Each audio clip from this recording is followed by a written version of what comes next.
music on?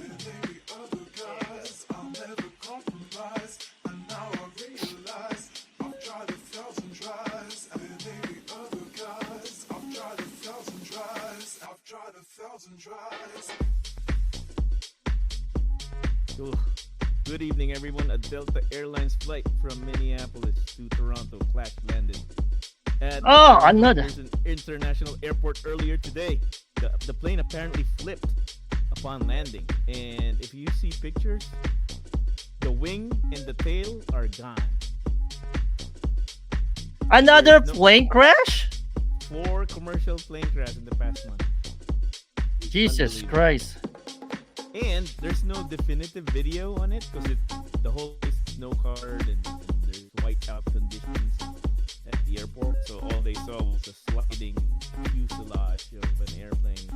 Apparently 17 are injured out of the 80. All right. That's not a good sign. Another plane crash. I feel like every time we're on the show, Every episode, right? every episode is a plane crash. And Gus, it's a CRJ 900, our favorite body of plane.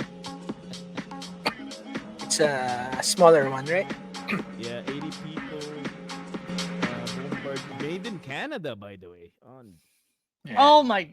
Well, we are live in another plane crash, people. Oh my God. So, we, is it us? Every I time hope we not.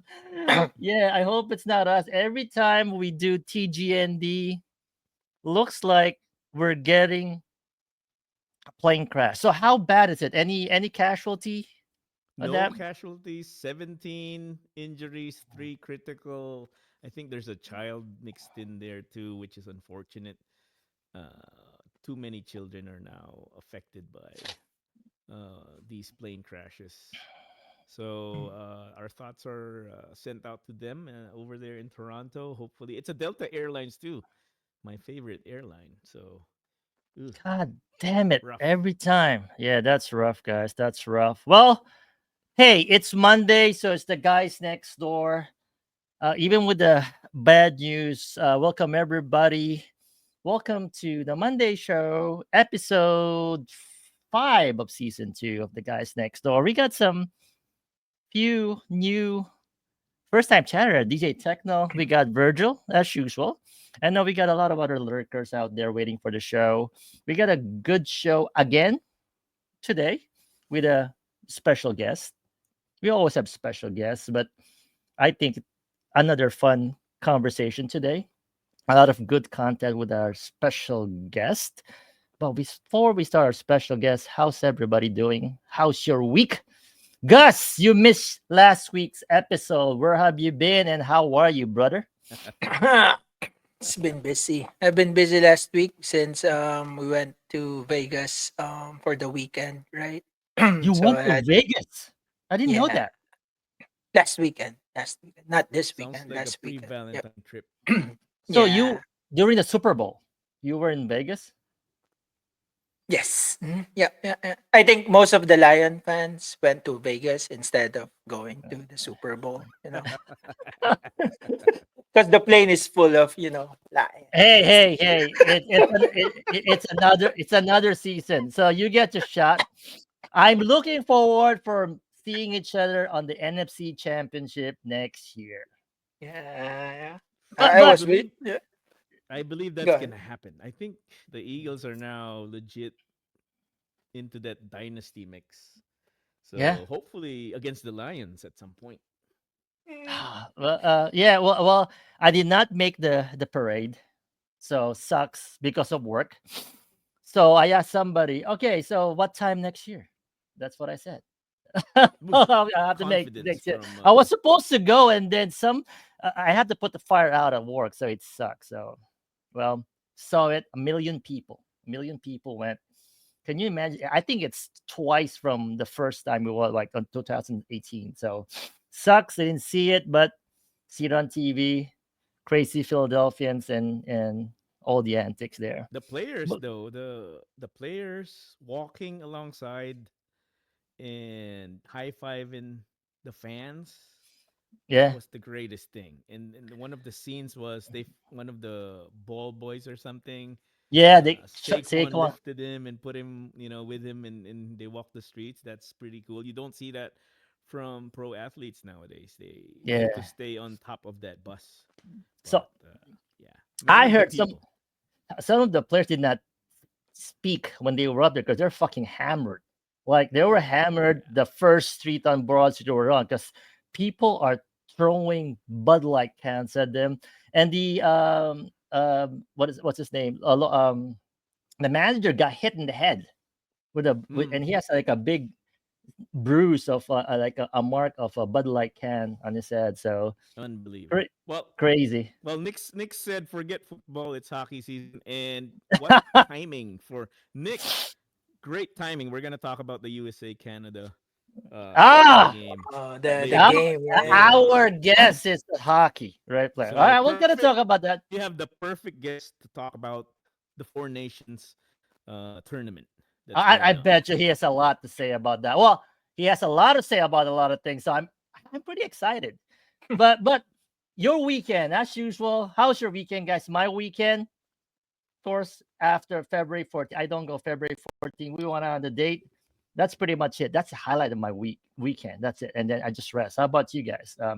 Anything anything special Well, that happened? besides a trip to, well, Gus pulled me and had me go to Hooters for some wings with the family, so that was great. But Newhouse, we're gonna talk about the rematch. We're not gonna talk about the last game. We got some hockey experts in the chat, so this will be our biggest I hockey bet you they're episode. Canadians. That's why. Yeah. Yeah, we got Newhouse, we got Virgil, we got Oh right, we got Virgil too. It's a hockey, right? Virgil. If you want to call in later on, please do. We can talk about hockey. So yeah. But uninteresting though. But I was surprised when you guys said, "Where you guys went for to go to Valentine's Day?" And I heard you guys went to Hooters. Uh-huh. So so Gus, Gus, what was the motivation to get some wings?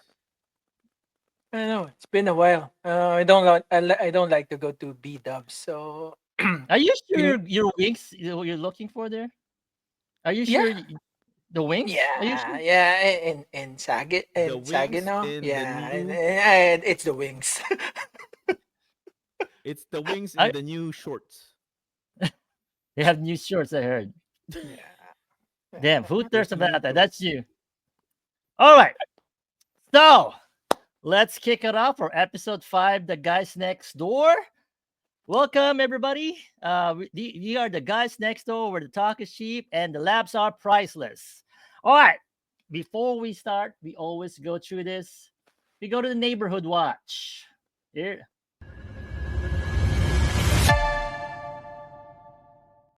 All right. Neighborhood watch, we talk about Sunday NBHD raid train. So I'm going to put in the flyer from this week. And it was, again, bangers. Here's a flyer. Post Valentine Post episode. Valentine. That's why the theme, I can't think of any other team to make the flyers at a Valentine's. The first thing came on my mind because I was doing this, thinking about Valentine. We got a few newcomers again, and we had a lot of those the last few weeks, which is great. We got Wolf and Den 1980 who guest and their crew guest last week. We got DZ Boy Zep 78. He plays DNBs, more of a junglist, but again, I'm gonna try house again, coming from the E Town community.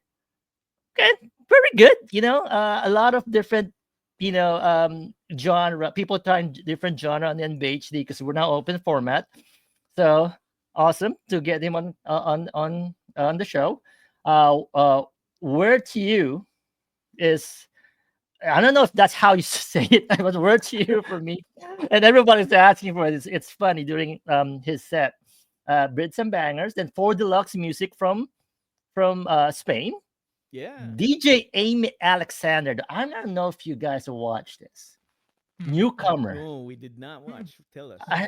Yeah, actually, she played a lot of different genre, and for an hour and a half, I think she touched a lot. But you have to watch when this lady upcoming. Check her out. Uh, New on Twitch, but pretty good. Sour Patch Kids, the guy who do yoga stream and also do a lot of house music. always bring the bangers. Of course, Technocat, our friend from the West Coast, picked it up on the prime time, got over 100. Super X got to 200, and then we rated out to Lavon the Rocks, who's also pushing for a partner. Mm. Who actually that 6 from 9, I think Lavonda played to like 11. Was a pretty good crowd there. So again, another good episode on NBHD. But Impressive.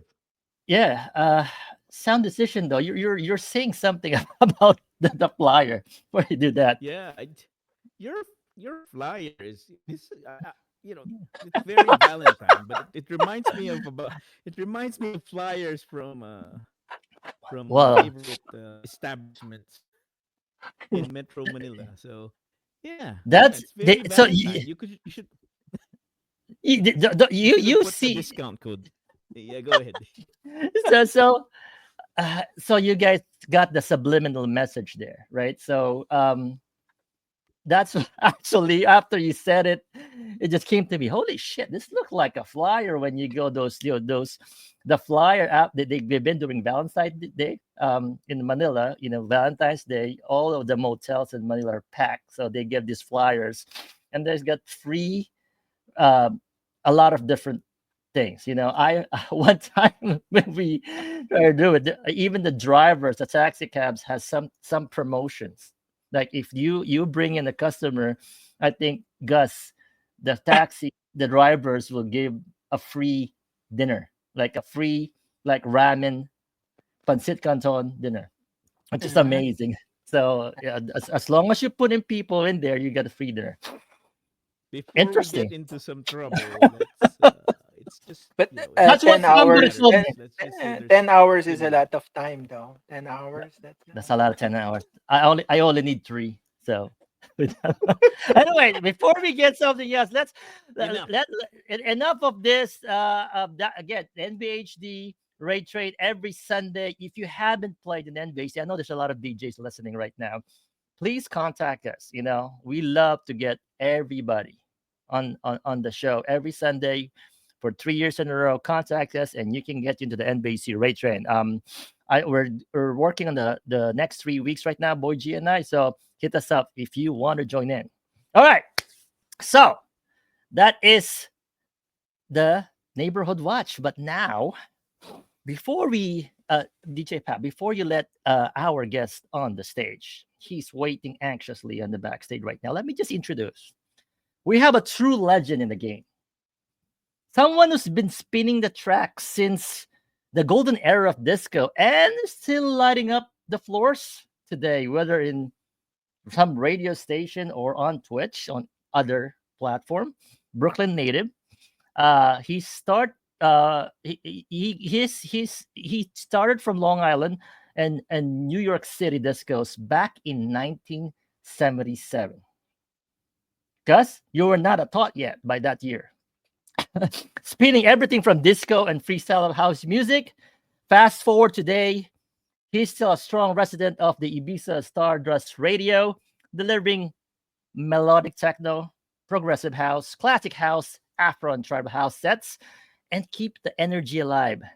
So we'll be diving down to his journey throughout the decades, and how the scene has evolved, and his journey from Twitch, right? Of course, and hopefully you're gonna throw in a few spicy questions out there to make it interesting. Spearheading the vibes for the tribe team, put him on the stage. Buckle up, ladies and gentlemen. Please welcome DJ Nix in the mix. Hey Nix, how's it going? How are you, Hey brother? guys. Hey guys. Thanks for having Hey. me. Yep. Good to So, see you as always. yeah. So, I hope you're ready, or I don't think we're ready for you. I To be hope honest. you're ready. Yeah, Oh, that's what I'm saying. Look, we're we excited. really, yeah. You've been, you have a lot of show on Twitch, and I think everybody wants to know more about you. And we're talking about decades of experience, right? So, Yeah. from Yeah. the NYC discos and 70s on the business star, how do you think? Uh, take us back from the beginning, since that 1977. I'm gonna How I'm gonna old take are you? I'm When that- 65. I just turned 65 this past November. Okay, that's very young. I mean, how old you when you started? 1977. And what was the club scene look like? When you first got behind the decks. It's funny. And I wanted to come on and not have anything pre-planned or pre-conjured or anything like that. But I did think about, I was going to talk about my first days in the clubs in the 70s. But I remember, I don't know why this came to me. I remember I was about 12 years old. Wow. Okay. It's like 72, right? And FM radio was just coming around with stereo, right? Because it was only AM radio in the car. FM radio was just starting to come around with rock music. It was WNBC FM, which became in New York. Ultimately, it was 95.5. Ultimately, became PLJ. And what I did, I remember I asked for Christmas. I asked my mother and father for a stereo, right, with a record player, and I had this cassette player. I don't know if you remember these cassette players. And I used to make my own mock radio shows, and I didn't have two turntables. And then realized after listening to radio, I said, well, these guys got two turntables. I can't do that. But what I did was I would play the record and I don't remember what I said, but I would like announce the next record, stop the cassette, put the next record on, start the cassette, and continue and make my own mock radio show. And I remember from that time, I would love to be on the radio. I don't know why it sounded well, especially with FM radio. AM radio was, pop, in New York, it was WABC. You remember, that was basically it. Played all the pop music. I remember going to, after we left Brooklyn, going to Brooklyn every Sunday to my grandmother's and listening to what my father was playing on the radio. And it was the Beatles and, things like that. So that was my first, I think, inkling of putting in there, the seed of wanting to be some sort of radio. The club DJs weren't a thing then, right? It was just radio. Yeah.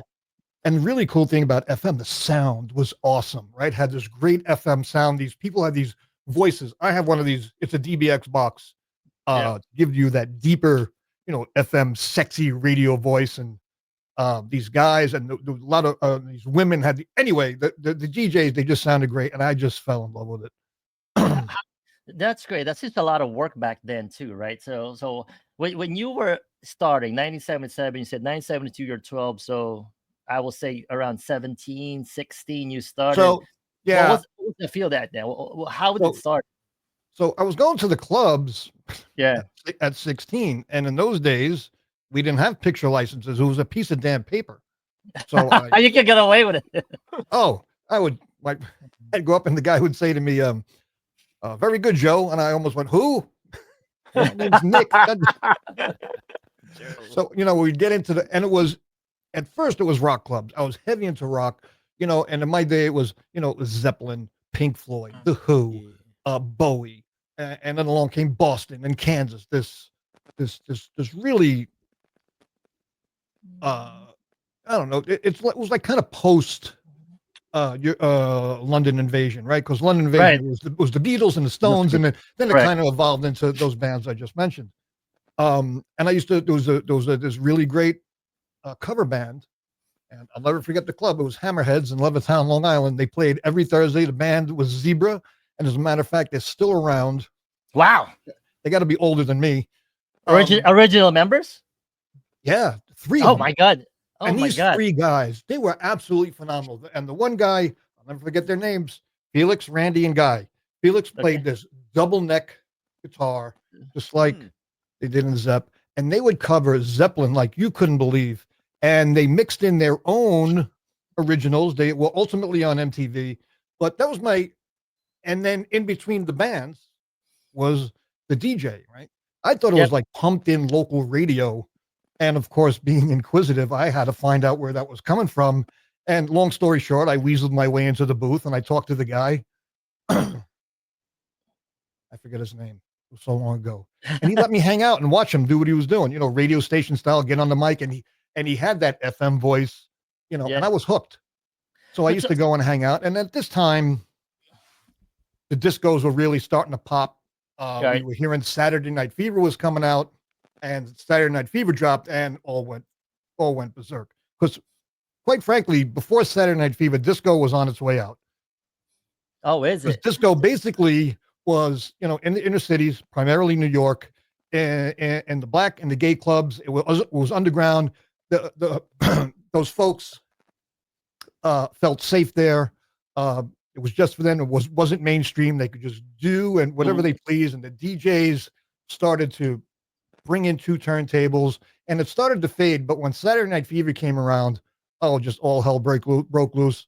It extended the life of disco for a couple of years. A little, yeah. I started going to discos, and sure enough, I gravitated towards the DJ booth.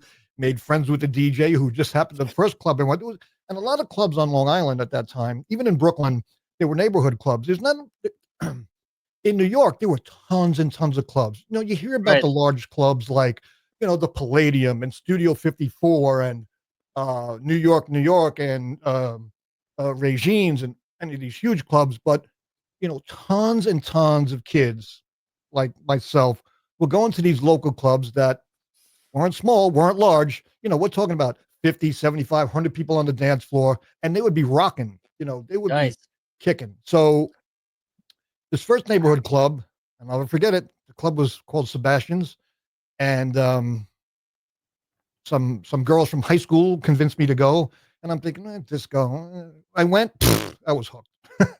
The women were all decked out. The guys were decked out. I said, shit, I went to the mall. I got new clothes. But I'm not kidding you. How long was your hair back then? You have a lot. I had long blonde hair. Well, plus I was a hockey player, so in the 70s, if you didn't have long hair, you were square, Yeah, right. And but that's just the way it was then. I wish I had it handy, but my prom was a beautiful powder blue tuxedo. Powder blue tux on with the ruffles. Oh no, I shit you not. I mean, it was like the rainbow in those days. Everybody wore red and green and blue and powder blue, and that's just the style. Did you then, outstage your date at that point? Were they powder blue? No. Yeah, No. And here's the best part about the 70s, whether it was rock or disco. Now I'm 5'8". That's average height. Man, I was 5'10" in those days. Man, those platform shoes gave you another 2.5 inches. Those were bestsellers in New York. Yeah. Oh yeah. So NYC discos are the best, right? So how did you get into? You started with disco, well, rock, disco, transition to house. How? I mean, did you just evolve with the years going by? I mean, how did you evolve your style from disco to house? Yeah. Well, we didn't really dictate it. It was kind of the industry dictating us. So here's what happened. Sure. So anyway, I worked my way to the DJ booth, and I learned the gear. And what was your first gear? You remember? Yeah, well, at first they had just a radio station console. There was no mixing. But soon after I got there, the new owner came in, and he put a pair of Technics 1800s, and I'm sure it was a Gemini mixer. I got one over there. It's a Gemini mixer. And this guy from the local radio station, happened to be a rock radio station, was showing us how to mix.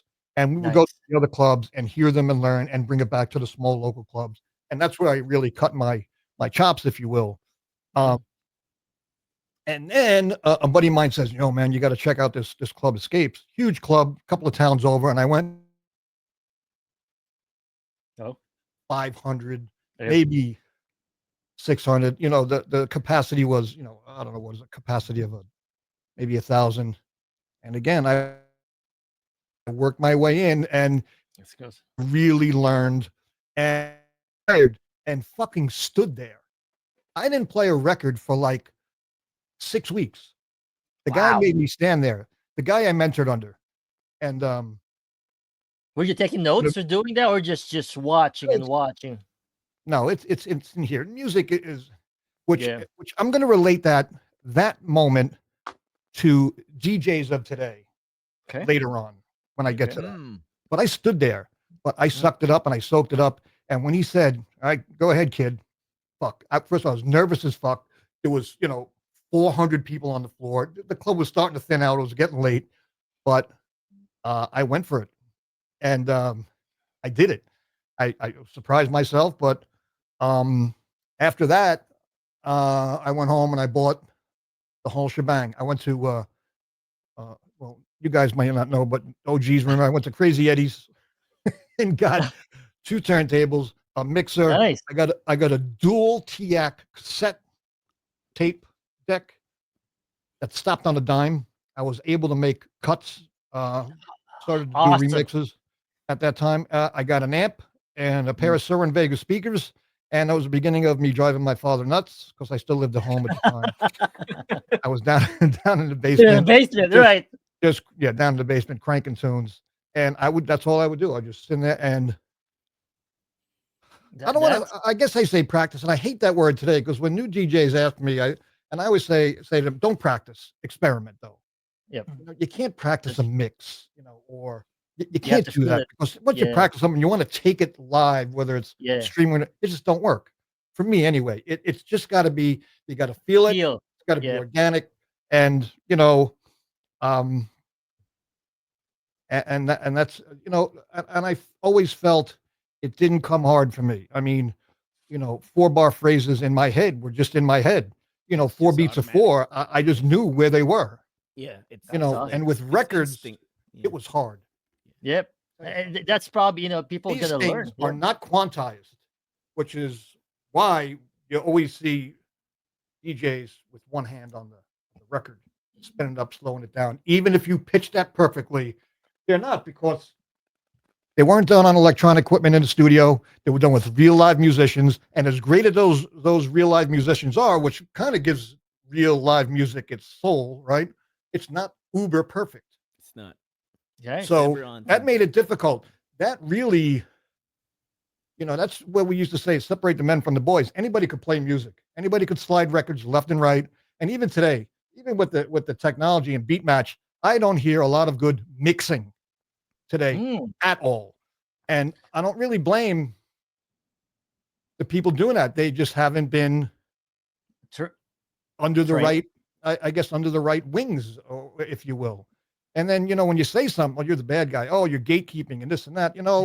I don't like to gatekeep, but I do want to preserve the art of DJing. Yep. And this is where my problem is with Twitch and what Twitch is pushing. They're pushing a little bit of the gong show aspect, that the titillating aspect of it. And if you look at the most viewed DJs on Twitch, you'll understand why. They wouldn't be the most listened to. right. So do you That's the best way I could put it. so do you think that modern technology has made DJing too easy? Yeah. Or Yeah, and mean- yeah, absolutely. Now, for someone, but here's the other thing about guys from my era, which annoy me. These guys that they only play on vinyl. You haven't learned unless you learned on vinyl. Play with you. Yeah, bullshit. I've heard a lot of good and great DJs learn on electronic gear, who get Right. it, who know what Right. phrasing is, who know what, not only beat matching, but how to mix a record, how to use effects when mixing a record, because, and then I see, 2 players and a 6-track mixer, and I'm thinking, why? All you're doing is hitting that sync button and sliding it back and forth. AI can do that, and that, to me, that's just a Spotify playlist. That takes the human factor out of it. So when I have this argument with people about AI is going to take over, yeah, it's going to take over the marginal type DJs that are just sliding that thing back and forth, matching beats, not mixing. So the DJs who are going to, continue to, I hope,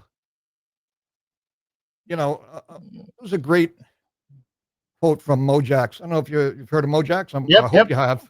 Yep. I used to play on Mojax Raid Train way back in the day, early in late 2020. I was on his team, and on his year-end 2024, he had this thing, and I'm going to paraphrase. I wanted to have it typed out and read it verbatim, but I didn't have time. But he said something to the fact, he goes, "What I've learned in this year when it comes to DJing, it's inevitable that no matter how good you are, you need an online type presence." Okay. And this is his words. "I don't like it. I wish it wasn't true, but it is. So DJs learn how to play your marketing game." And then he said, ultimately, you still need the skills because the cream will always rise to the top. Now, these are his words, and I paraphrase it, and I think I'm pretty close. I wish that were true. But so that's great. But how did you get to Twitch? Just let us know what the Yeah. story. You can. Well, and you talked about disco to house. We can do that, or we can talk about Twitch, whatever you want to talk about. Well, just on that mod, just want to know first how you got in touch. Just and then we'll get to that. So, yep. So my DJ career out playing was pretty much done at just before the pandemic. When my kids were small, I had the stuff in the house, and the kids would say, "Dad, play the music," and I'd be playing records, and they'd love it, and it was in the house. And then when electronic came around and the software and the CDs, I was just making tapes or CDs for myself for the car. And I was very hard on myself. I didn't want to play crap for myself. So I learned, I learned the electronic gear, and that's what I was doing. I ultimately got myself a small little controller and this SB3 because I was just playing in my office. Yeah. And so here comes the pandemic now, right? And I'm on Facebook, and there's this local chef here who's semi-famous. He beat Bobby Flay, but he's a local chef. And he was sharing a stream of this guy who was DJing. And I said, "This is cool." So I put on the headphones, and I'm saying, "Hey, wait a minute. This is not ambient sound. He doesn't have his phone up to his speakers. This is in line." In other words, like we stream. Yeah. Right. So I immediately thought, shit, pandemic, clubs closed. This is going to be huge. So the first thing I did was I went online, like you all do. You want to learn something, you could find. You want to learn how to do something, it's out there. It's out there on the internet, whether it's YouTube. So I searched and I YouTubed, and I came across, I came across Mojax on how to stream online. And he talked about the gear and, the whole bit and the audio interface. And so I did it, and I streamed on Facebook at first and got shut down a lot. And then I watched a few more Mojax videos, and then I went over to his Twitch channel. And there I started to meet some DJs like myself from back in the day. Mostly there were no new DJs then on Twitch. They were all seasoned DJs that had been DJing at least 10 years or more. And at that time. So I just started to, here's the thing too. So I figured, all right, I'll go on Twitch. I figured I'm a halfway decent DJ. I'll get drive-bys and I'll get an audience. Wrong. Yeah. Right. Not knowing that it was a huge gaming platform, and not knowing how much they kept it suppressed because of the licensing and stuff and all that stuff. But I did it, and started to slowly grow and slowly grow and slowly grow and meet DJs. And that was my beginning on Twitch. That was in 2020. So the pandemic hit in March. I was on Twitch in May after streaming a few times on Facebook.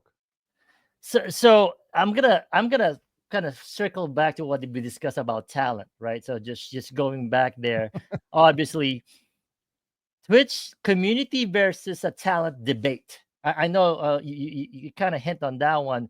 Twitch has evolved a lot.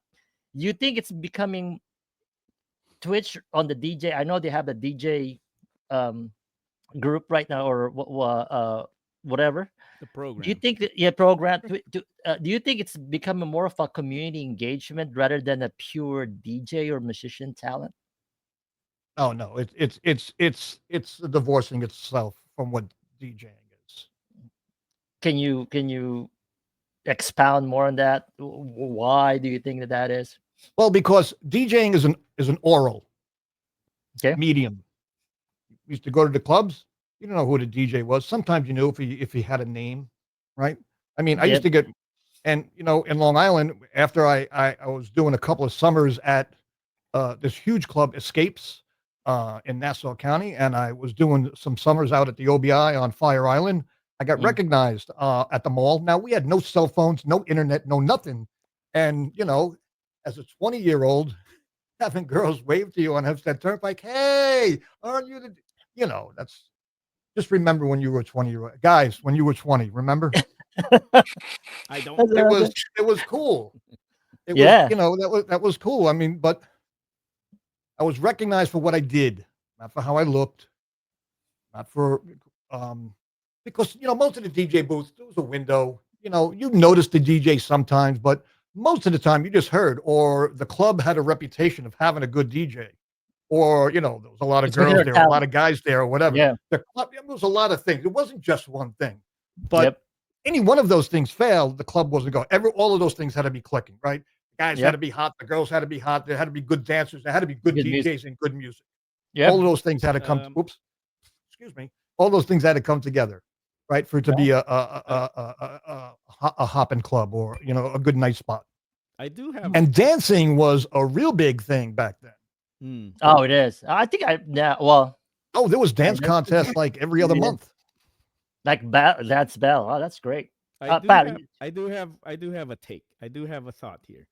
Mhm. And I respect you in what you've done and in your opinion about talent, which is obviously that's number one. But I think modern DJing has evolved a little bit. Yes, It's I will agree. it's a lot of branding. It's not not just in DJing. Branding is taught. It's taught in high school. You got to have a brand. You got to have a certain brand that you Mhm. bring along with whatever profession you choose. And Right.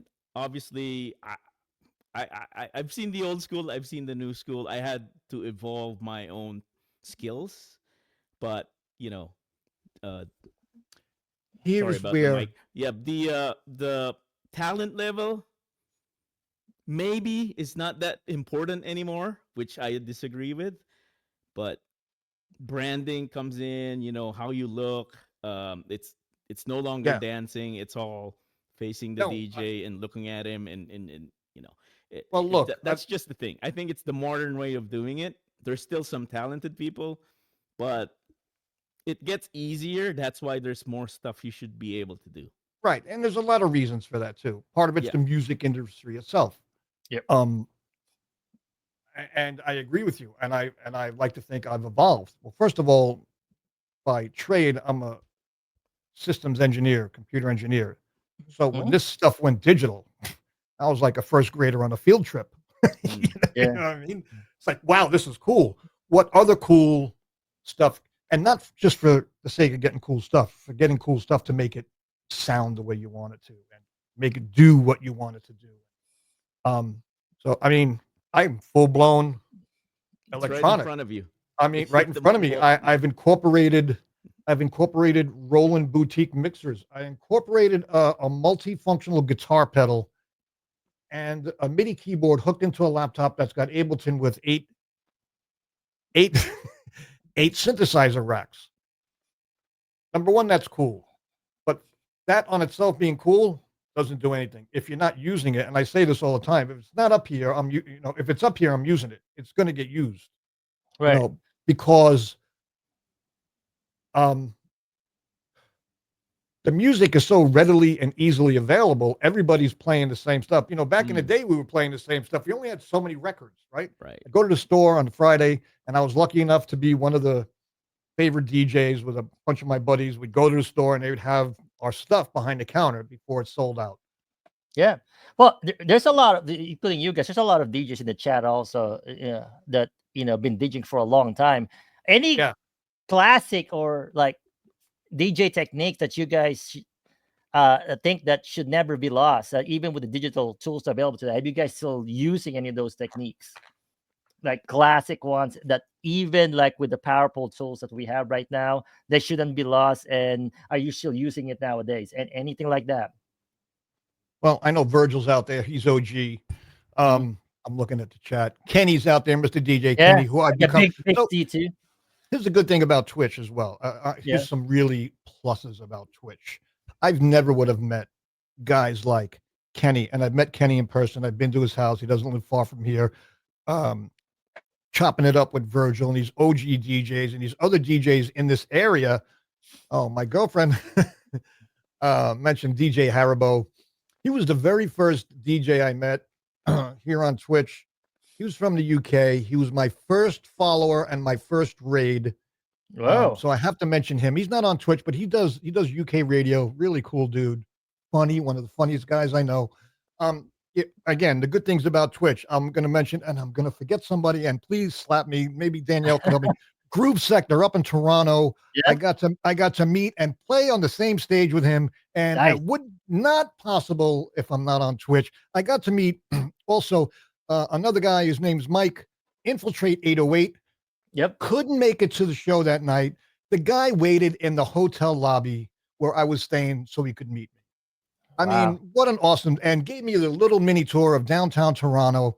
I mean, all these great folks that I've met in person, and all these people that I feel I met. Grace is here from Philly. You guys are not far. You know, I met these great folks from Philly and New York and Toronto and Montreal, and Ben and Julia up in Montreal. I would love to get my ass up there and meet those guys. There's so many people, you know. My travel bucket list just got longer because of Twitch. Yeah, that's true. Seriously, you know, possibly around the world too, right? It's all of us, right? Even in NBHD, we met so many. I think that's probably why we keep doing this, because I met you next. I know we have not met personally, but I feel like we know a lot of these people, like we hang out with, right? Mm-hmm. So yeah, okay. So just a question for everybody: do you feel that right now that DJs who are technically skilled sometimes get overlooked in favor of, on those who are more focused on to branding or even like networking and chat interaction? Yes. You don't even have to finish that. Go ahead. I know there's a lot of people here who say in the chat. Yeah. Why? Well, because Twitch is now a visual medium. It's a visual medium. Yes, it's oral, but DJing in its inherent nature is an oral, right? Because first radio, you never saw who the DJ was. You didn't care, but you heard his or her voice. You heard them play the music. Yeah, not mixing club style. But then you'd go to the club and maybe you'd hear them, because the club owner was always handing us the thing. All right, ladies drink free next Friday. Don't forget, no cover at the door, blah, blah, blah. We hated that. But we did it. We weren't really seen that much in some clubs. We were heard. And if you were, associated or a DJ in that club, man, that was like, yeah, you were doing something. Not because of what you were doing, not because of what you look like, not because of your brand, because what you were doing, busting your ass, trying to think of innovative ways. Because let me tell you something. Unlike digital, these things are linear. You can't just hit a button and pop to the middle of this record whenever you want, right? You were bound by this linear, right? There's only one groove on this thing, right? From start to finish. Starts on the outer, ends on the inner. It's linear. You couldn't pick up the needle and move it. So really difficult to get creative. And then 3 turntables started to come in. I'm thinking 3 turntables. I'm having a hard enough time with 2. And it's like juggling, and there was no sync.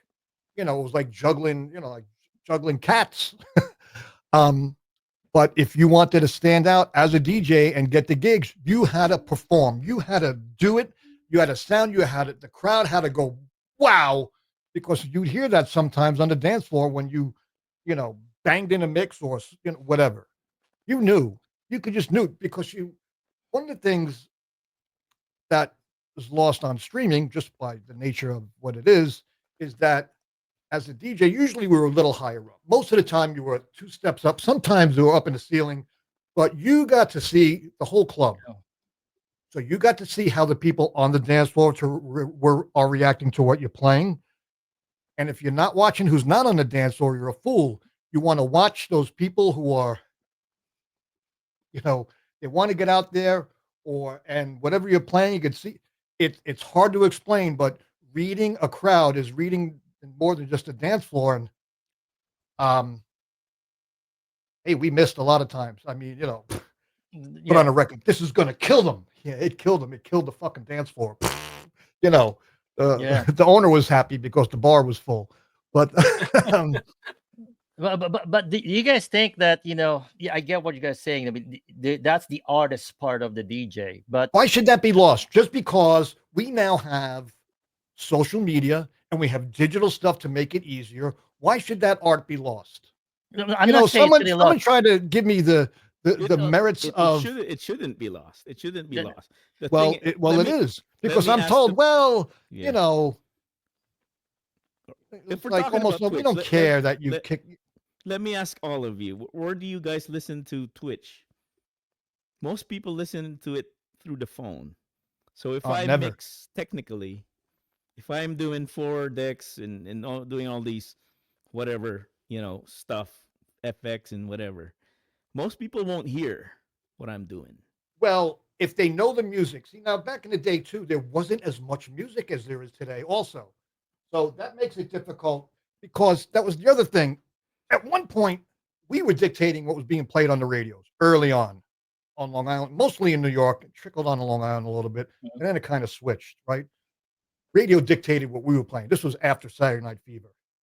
Now, I was of the school, and most of the jocks that I worked of the school, I don't want to play the same fucking version that these people have been hearing in their car on the way and home from work. Right. I want to Too play a predictable. different version. I want Yep. to remix. I want to remix it myself, whether it's with another record or that. Therein comes the skill. Therein comes the hard work. well, Therein but, comes the joy. Believe it or not, joy, absolute pure joy when you make something and you make it work. but right now I think it's digital, right? So Yeah. there's an artist and there's also the entertainer. Do you guys think there should be a balance of both? Just going to the generation right now, because Well, the entertainer is the one who makes the brand because that's what in front of you. But the artist, right? Do you guys think there should be a balance between the both? Well, I don't know. I don't know about balance, but I'll tell you what I heard recently. I Okay. watched an interview with Guetta there, and he says right now there's two types of DJs. Because there's DJs and there's entertainers. He goes, what Mhm. I do is entertaining. I get on the stage, I play my music, and that's that. DJs are in a club making people dance, making them just lose their shit on the dance floor, and that's what he said. Now, is one better than the other? Uh, No, I won't. I won't even make that argument. The point is to recognize there are two types. There is Okay. that entertainer. Yeah, they're just standing behind. Just because they're standing behind electronic gear doesn't mean they're DJing. Yeah, they're entertaining. They're playing more than likely pre-mixed stuff of theirs. I Um, think I think that's not it's DJing. And yeah. this is not me saying this is one of the top DJs who's That's an entertainer saying this. And I thought about it and I said, well, I'm glad it came from you, dude. Because if somebody like, not of your stature said that, you'd be fucking crucified. Like, oh, you're a hater and this and that. No, he made a good point. There are two types of, um, yo, I Groove Sector in the house. I think Toronto, I what's think up, buddy? also what's important is being yourself and playing your music. And that's Yes. when your kind of people will come to you. Right. Um Oh, don't ca- try to be anything you're not. right, right. Case in Don't point, try to do probably anything the that someone else is doing.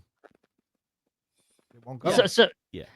let me ask this question there. So just with all this topic, have you ever seen in Twitch an incredible DJ with low viewership and thought this person deserves way more recognition?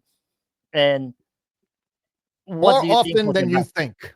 More often than I you know. think. Many times I'm thinking, why the fuck does this guy or this girl have 20 viewers? They're Yeah. kicking ass. Look at them. Now I know what they're doing. Now, even now, all right, I have a trained ear. I'm in the business a long time, but even to just a casual music goer, that gotta be turning them on at some, in some fashion. So yeah, there's tons of DJs out there that are overlooked. I don't know what reason. And do you think these DJs rely too much on community support and the lack of technical skills? So they're not truly standing out as artists? Is that what we're saying here? Hold on. I'm noticing Jay Nilla said that it's not being a hater. I have been called a purist. Yeah. So I agree with Jay Nilla. And although I think I'm a purist, I certainly have evolved. If I was a purist, I'd still be playing wax. It, Hate the it word vinyl. it's people like Wax you on who it's people turntable. like you who preserve the Yeah. real essence of DJing. And again, I don't want to be hating on these people that, Yeah. but they it's the so here's the deal. You talked about perception and branding and stuff. I've seen people, they're on Twitch, they just get on Twitch, and I seen that thing, they've been spinning 6 months, and they call themselves a fucking producer. First thing I ask is, oh, where can I What- find your music? what- Oh, on what- Spotify, and then there's a Yeah. playlist. You're not a fucking producer. Don't. That really burns my ass. Don't call yourself a producer Oh, if God. you just bought your $500 fucking controller yesterday. I think I know some. Of Don't these call people. yourself a producer, please. That's why I have a drink right now. I This is think- great. I love it, Nix. Not gonna name names, but I think I know some. There's tons of them. Yeah. You know what? And look, again, I'm not hating on the new people. You want to learn? Absolutely. Everybody should learn. And, but don't think, this, well, you're gatekeeping. So you mean to tell me I'm in a gig with another guy or another two guys, I got 20 years experience, and you're DJ in 6 months, and you're shitting on me because I'm not letting you play on my stage. Come on. Look, earn your stripes. Pay your dues. I paid my dues. And I'm saying because I have to pay my dues, everybody, it is exponentially more rewarding because nobody gave me shit. That fucking guy made me stand there in that booth and make me watch him. I thought he was being a prick. Man, I learned more than I ever learned by watching that guy. His name is Jim Chopper Cohen. I'm sure he's not DJ anymore. I tried to do a search on him, maybe hook up with him again, but I couldn't find him. But he's done some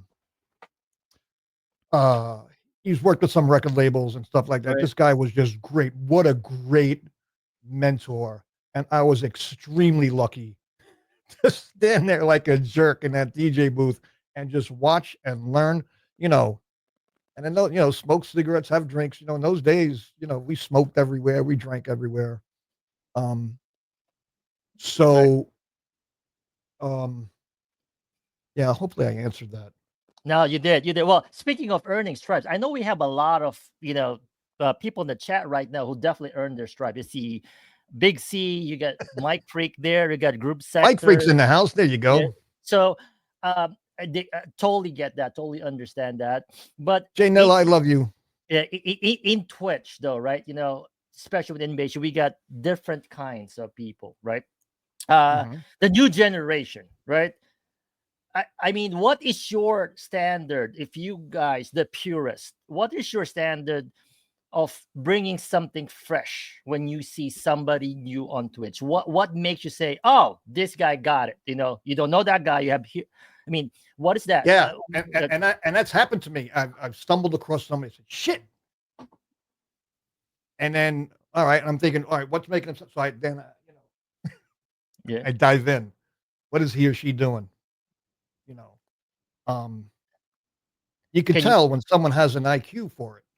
You just tell. I don't know how to explain that. It's it's that Will Hunting moment. right. What I like. If you see that movie Will Hunting, and she asks Yep. him, and he says, I can't hit the ball out of Fenway. I can't play the piano, but when it comes to that, I could just play. And that's how I feel when it comes to that. I could just play those 4x4s. That phrase, 4 beats of 4 is just burned in my head. And I Right. just know it without even, I'm not counting. I'm not going, But it's just there. everyone has. so- If you're well, unique, maybe 2. Let me just jump way back for a minute. At 8 years old, I learned how to read and play music. So maybe that has something to do with it. Like a good Italian boy, my mother made me play the fucking accordion. You play the chord. That's awesome. But Nick, Yeah. something stuck up to me. I remember this a few years ago on one Mhm. Invasion Rate train. I've been to a lot. You said something in the chat that stuck to me. Like somebody Oh. asked to follow. I mean, no, it's not good. It's actually great because when you come in from a raid, right, and said, or you're not on the raid, you're just following the train. You see Mhm. this DJ, and then please follow. And then you're saying, Nick, can you follow this guy? And you said, what was that? I don't know verbatim, but you said, I don't. What was the term? You don't just follow because somebody asks you follow. I can't remember. Absolutely. So you said that. That stuck to me, which is true. Like, okay. So here's what I found. Yeah. I've gotten rated, right? And Yeah. I've seen, him or her chatting, and then a half hour later they follow me. I think that's the best follow you could have Yep. because they listened to you for a half hour and they said, I like this guy. Click. Not just because, and then, I understand people being nice to coming on the read, click, click, click. But Yep. the best follow, who's listening to you. If they've been in your chat for, 20 minutes, half hour, they've been chatting, comment, whatever. And then all of a sudden, then they follow. I think that's the best follow anyone could get. They introduce themselves first before they follow. They vibe, and then stay for a Virgil. while and they follow. Yep, that's great. That's great. I mean, I think all of us are like Which that, will- or most of us like that. I guess. So get me to my latest pet peeve. Which is I want to, it's a big pause, everybody. No, you guys, it's a big pause. We're ready. It's a big Take your pause. time. Take your time. Hit it. So, hi, Grace. So, I love East Coast people. I don't care if I don't know you. I mean, you know what? You guys are from Philly. It's like I knew you from the East Coast. You're an hour down the friggin' turnpike. Anyway, this obsession with partner on Twitch Oh is God, out of I was- control. And there's a few, from what I see, there's a few attitudes on what people think partner is. And I'll say this, if you're a DJ, especially a new DJ, and if you think partner automatically validates you as a DJ, you're sadly mistaken. You might be a DJ because you're a good DJ, but not because you've attained partner. You've been lucky enough to have a lot of people come and hang out. in chat. And I mean, I've applied 5 times and got axed for a number of reasons. A couple my fault that I didn't watch my numbers correctly, but that's okay. But And- don't you guys think that's weird though? I mean, I heard crazy stories about the application. It's just they said it's stressful. It's somebody says rigged. I see people getting partner very quick. Some So very here's the hard. deal. What is it? How hard is it? I saw somebody make partner who 2 weeks ago. Their average over the last month was 31, and the average over the last year was 28. And Wow. and they were absolutely not a good DJ. How did that fucking happen? Well, Just- I'm I thought thinking. this- I also think that it's kind of like the people who are letting these things go are kind of like the bouncers at Studio 54. Now, I don't know if you know what that's like. They used to Studio 54. All these people coming. You're hot. You come in. I mean, the bouncers at Studio 54 would split up couples. It'd be a woman and a man. You woman, and leave the guy hanging out there. I mean, that was just so arbitrary and snobbery and it was the 70s. But I think it's partly that. Again, when I say something, it's never just one thing. It's partly that thing, and it's partly other things, and it's partly who you know. And if you show up at their fucking headquarters and kiss ass, maybe I don't know. I've heard it all. Do you guys think Twitch should adjust their requirements then for DJs and musicians? Since No, they already adjusted them because it used to be you needed to have an average of 75 CCV concurrent viewers without raids, right, and then they relaxed that. Now you just need to have 75 concurrent viewers over the last 30 days, in addition to having 8 streams in the last 0 to 30 days over 75, and the prior 30 days, from 30 to 60 days, 8 streams over 75. So you could be averaging 95 and still have like 6 and 9. So did you which hit is more than the 8, more than the 16, but no go. Did you hit those numbers? Not yet. And what are the reasons that Not they yet. I told- haven't hit those numbers yet. Okay. but is it? And I'm not going to put the damn partner push on there because I don't want people to come to my fucking stream because I'm saying, please come. I'm on a partner push. I want you to come because of what I do, Yeah, not a lot because of what I people say. hate that word. So partner push, you mean on the tile, right? On their the tile, tile. partner pushing. Okay. Like I said, the only push I want is the Eagles tush push, but that's the only one I want to push there. But Nix, do you think it's the hours though? I say people will hit. Let's say you hit the average, but I think the hours there's more pressure there. That's a lot of hours. No, it's not a lot of hours. I've never, for the amount of time I stream, I've never come under the amount of hours and the amount of days. I just stream a lot. And that was never an issue for me. Do you think it's that sustainable? I mean, how many hours do you stream? And how many hours do I stream? I stream, I haven't looked like, it's been a little less, but again, depending what time of year, it's 50, 60 hours, sometimes 40. That's a lot. 40, 60 hours a month.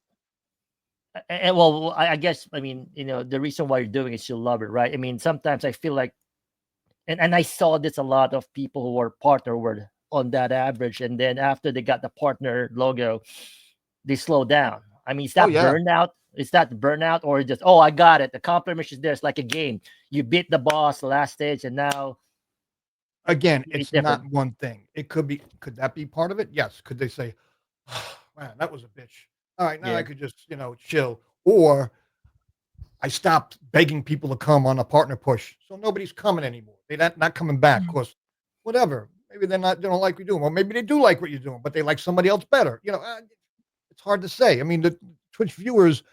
The one thing about Twitch viewers is that I have not found any kind of pattern other than they're like a moths to light. They see a big number and that's where they want to go. They don't want to go to the big party. Now, whether the party is good or not, they don't know. They just see there's a lot of people there. So, and then there's the attitude, well, it must be a good party. There's a lot of people there. Well, maybe there's a lot of people there because,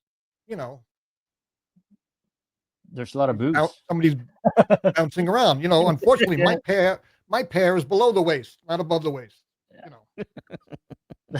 That's true. Yeah. And it's not pretty. I have a question. Let's reverse this. If you were one of the Twitch gods, what would you change in terms of the partner? I thought about that. I thought about that. If someone cornered me and said, "All right, Nick, what do you want? What do you want Twitch to do?" And I thought about it.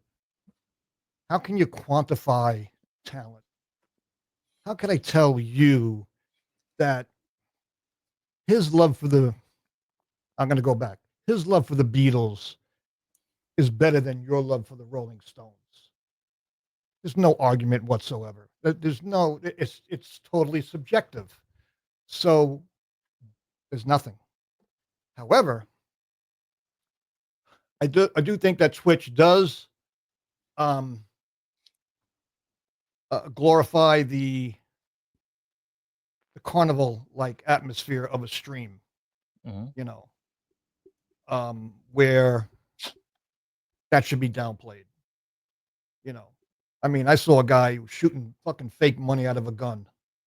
People were going nuts. I'm thinking, the guy is mixing records. I mean, what does that have to do with anything? Now, is all that stuff good? Yes, if you have the foundation here. Yep. If you have it here, I don't give a shit what you do. But once you start doing crazy, you're going to take away from what's going on here. I always say this on my stream too. I don't take myself seriously whatsoever. I put funny pictures of myself up on stream. I like to make fun of myself. I like to joke around. However, when it comes to this, I ain't fucking around at all. This is serious shit. I don't want to, this is my art, my craft, my talent, which I'm putting out there for people to see, people that I know are watching, and people who I don't even know are watching, right? Because there's people watching from, I mean, I got a message from some guy once. Yeah, I don't know. You messaged me, or I said, "Oh, thanks, welcome in." He goes, "I've been following you for 2 years, man." He goes, "I love what you do." I mean, it's few and far between, but you get my point. Yep. I mean, you have a stint on Kick also, right? So how's that different from the experience on Twitch? Is it better? Is it? Oh, Kick's a waste of time. So waste of time. Well, I'll tell you why. Yeah, there you go. Yep, we want. Yep. 2 years ago, there was this push towards Kick. There was a bunch of DJs that said, "Yeah, let's go over there." So like we went over there like a school of fish. DJs. and he took some of the viewers, and we all made partner over there. Yeah. Oh, we all did. I'm a partner, or they call it verified. I got the green check over there. Yeah. And then, we thought, wow, we're ahead of the wave, right? We're going to be ahead of the wave because all these Twitch DJs are going to come over. Then what happened? Guess what? What? So I do. You still Twitch on? I'm trying to look at some of the chat. Virgil, you crack me up. So I multicast on Twitch on Kick for one reason and one reason only. They save my VODs and they're not muted, and I can download them, right? Because in the DJ program we can't do that on Twitch. Correct. So I don't know. Once in a while somebody will mention a chat. I'll get a follow. I really couldn't care less.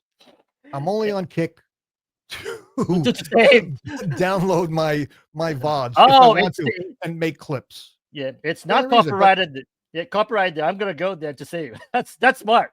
That's pretty smart. Well, they haven't been zinged yet. I'm sure at some point, but then I don't think they're really big enough. And if you go over there now, you look at the amount of people watching DJs. Yeah, probably about 10 DJs and about 100 people watching. It's funny when I first went to Kick. What the heck is Kick? I went to Kick, and then I know that one. I know that person. It's like it's a cool everybody person. I knew. It's like, holy shit, you're here too. It's like that. Yeah, your point. It's like that new house on the street.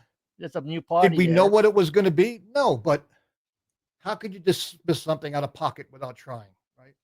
Yeah, I gave it a try. We gave it a try. It didn't work. Okay, lesson learned. Very good. And this was before. Excuse me. This was before Twitch had the DJ program and the licenses and stuff. So we talk about DJs on Twitch. How about the community next? What do you like about the community and the community that you guys have brought in? I know you and DJ Kenny have taken over Vibes for the Tribe, and there's a lot of other streamers there. What can you say about the community though? And I always say this: 90% of the people I know from Twitch are really authentic and nice people. So it's that 10%. But mostly, right. Yeah, we always say there's always that 10% of jerks, right? Yeah. No matter what kind of crowd you're in, whether you're at work, whether you're at the ball game, whatever, right? But that's the community. I think the community is kind of like twofold. There's a community of DJs, right? Now, there's a community of DJs that I hang around, I pal around with, and we are tightly knit, and we believe in the same things. There's a ton of them out there. I'm looking at Groove Sector. He's an OG house music, one of the highest house music IQs on a DJ I've seen. Shout out Groove Sector. Yep. Holy shit. He just plays it. And it's like, I feel like, man, this guy, I couldn't be on the same stage with him. Just make me, just his knowledge, which will lead me into what I tell new DJs. His knowledge of music, how, where, when to mix it, just off the chart. One of the few people I actually sit and listen to. That's Drew. I have a chair over here, my headphones on. I kick them back. I'll get up and I'll chat. Groove Sector's one. There are a lot of others, and some of you are out there. Miss Julia and Ben, and certainly Virgil and Kenny. I sit and listen to because they got all of them play on NBHD because we know talent. We love outside of the community. I know that's how we started, but I know, and I'm partial to East Coast people because we're different. It was a different, again, by no other reason of it's just different. The cities are different on the East Coast than the West Coast, right? We're a little tougher. We have to deal with winters. That makes you cranky, right? Whether you're up in Canada or down to, well, not Florida, but the Florida in and of itself, forget the cold weather for a minute, have produced kick-ass music, certainly with Latin influences coming up from the Caribbean and Cuba and South Beach and Miami. That scene was just kicking, very heavily Latin infused dance music, just awesome. That's because of the hurricane. So we got the weather, but they got the hurricane. So they're also right. Um, most of the California DJs I know that are really good are originally from the East Coast. Now, I'm sure there are others. Whoa. Please don't. And I'm missing them, but the ones I'm just thinking off the top of my head, they cut their teeth over here. So let's talk about I mean, I know it took a little bit on the Twitch side, but I want to know more about Nix. You played a lot of genre. You know everything from disco to Sure. house to melodic and techno. Has your style ever? How did your style evolve throughout the years? I mean, we mentioned you from starting with disco, and now you play a lot of melodic and progs on Yeah. Twitch. How does that evolve? And I'll tell you where it kind of made a right turn. So I started in disco, right? Right. And then, thank you, Chicago, for that radio station that blew up all the disco records at Comiskey Park. That really was the end of disco. If you don't know that story, Wow. Google it. I know Virgil knows that story. It was this rock DJ who was put out of work. Of course, his station went disco, so he had this big thing. And we hate disco, and he encouraged everybody to bring disco records to Comiskey Park and blow them up, and they did.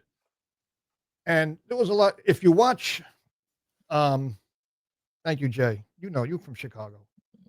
And if you watch the documentaries, there's a couple of really good documentaries on house music, and they talk about, part of it may have been undertoned with racially motivated, because a lot of it was black music and, gay music. Because let me tell you something, when I spun out on Fire Island, that 134, 138 beats per minute disco was high energy, fun, and gay as hell. And that's not just we didn't say LBGQ then. We just said gay in the 70s, right? We didn't have that term. Gay's happy. And what a party. I mean, it was just a different crowd out on Fire Island. I could be myself. Anybody could be themselves. It was just, talk about liberating, man. So that started kind of so they say house music was born out of the ashes of disco. And in Chicago, being that it was, they blew up all those disco records, came this, and again, I don't want to become a documentary for it, but if you go watch it, I was there when house music began. It's on YouTube. Go watch it. It's hugely interesting. All these OGs talking. These are the guys that were there in Chicago, and I'm going to piss off my Chicago friends in a minute about house music being started in Chicago. It's there's Frankie Knuckles and Larry Levon. They started house music in Chicago, but these fuckers were from Brooklyn. They fished these guys from New York City to Chicago. Anyway, that's a joke. Yeah. But and it's really cool how these guys wanted to do something different. They went to the pawn shops and got an 808, and they were just making music for themselves. They weren't thinking about making records. They were just thinking about making music for themselves, to play in the clubs, play something different, and it caught on. So, and of course, it spread to New York, spread to the UK, spread across the country, and then we had house music, and we still have house music. But in the clubs, in Long Island and in the city, come around the 80s, when house music, there was a lot of different things started to bust out. We had New York City Latin freestyle, which was a lot of the B-boys hip hop stuff, breakdancing on the linoleum, tracksuits. So that was, the early 80s, like 82, 84, 85 was a really interesting time, because in a club, you could hear, we didn't segregate genres then like we do today. You would hear a disco record, a house music record. You'd probably hear a freestyle record, and probably a new wave tune, all mixed in, and the talented DJs knew how to do that. And we did that. Then punk and new wave started to come around, and that was danceable stuff at a little higher energy. And it was a little younger crowd. It was kind of like the new, right? The older folks were in the house music, and like the newer, younger folks were getting into, I'm reading what Mike Freak says. Crazy how house music is such a niche music here in the US and Europe as part of their culture. Right. And meanwhile, it was born here. Right. So, although Mike Freak, I think there's still a huge house music scene here, but it's not mainstream. It's not on the radio. Right. Yeah. It's on the clubs. In like there you go. Take Mike Freak. One of the, produced killer house music tracks. I'm sure if you went Shout to any out. radio station and asked, and again, I might be talking out of school here, who might freak it, a pop radio station, they might not know. We know, right? DJs know. I know that. Yeah. When we talk about house music, we're talking about DJs, producers, we're talking about David Morales, who I used to go to this club in the 90s called the Red Zone. It was on West 54th Street. And I didn't know until after I was going there a month that David Morales was the DJ there. And then, like no big deal. Like, yeah, we heard he was a good DJ, but man, let me tell you something. That club rocked because of the DJ. You couldn't see him. I'm telling you, it was like 15 feet in the air. The DJ booth was Wow. 15 feet in the air. You could just see the opening, see the head of the DJ peer out once in a while. Nice. Best house music club I've ever been to. House music. Question: no matter what era, what track, house track, always gets a crowd moving. Do Thank you, have Virgil. one? Louis Vega too. Yeah, there's tons of people. I'm just Yeah. I don't know. It depends on the crowd, but there's a few, right? You got to go with some of the classics, right? Yep. House music all night long. Say what? There's a track from 1972 from Mano Dubango, and it's been sampled a jillion times. But if you ever heard, let me get it right. Mama say, Mama sa, Mama makusa, Mama say, Mama sa, Mama. You've heard Michael Jackson do it. You've heard it on other house music records. 1972, Manu Dibango sang it on Makusa. What's the name of that record? That one. If you watch one of those documentaries, they talk about that track, and the people lost their shit when that record came on. Now the record was done in 72, and they're doing it in 80, whatever. These guys who are creating house music were looking for old tracks with new beats, right? From these 808s, from these rolling boxes. So I'm trying to read at the same time. Yep. So as far as one song, I don't know. I mean, That's a hard question. if you said to me, like, if we were in a club and you were in a booth and you say, Nick, 1 or 2 house music tracks, I would pick out like 5 or 6. It depends. That would get some or all of them. It's hard. It's hard. I never planned a set ever. It's got to go with the feel, which I never take requests. I just had, here's a big hit, which I've heard from some DJs giving me really great. When you go on a gig, I had cards made up that just says, trust the DJ. And when someone comes and asks for a request, say, here, hand them the card. And I'd like to say, fuck off, trust the DJ. I don't want to say, I don't come down to the dump and tell you how to do your job. Right. Nick, so this is great. I want more spicy question. If there was me in the show, we could be talking here for 3 fucking hours, just all of this questions that I want you to answer. But we want to get to the next segment of the show, which is outside of Twitch. Well, we're gonna get you involved to the second segment wherein we talk about politics.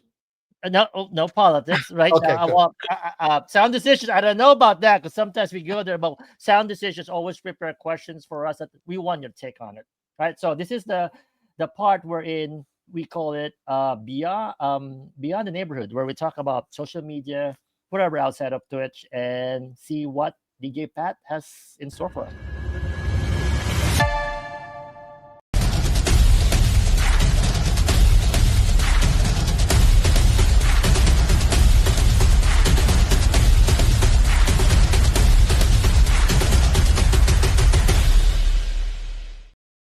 All right, DJ Pat, as much as I want to talk about politics, we're not talking about it today. So, the gloves are off. Matthew Tkachuk and Brandon Hagel.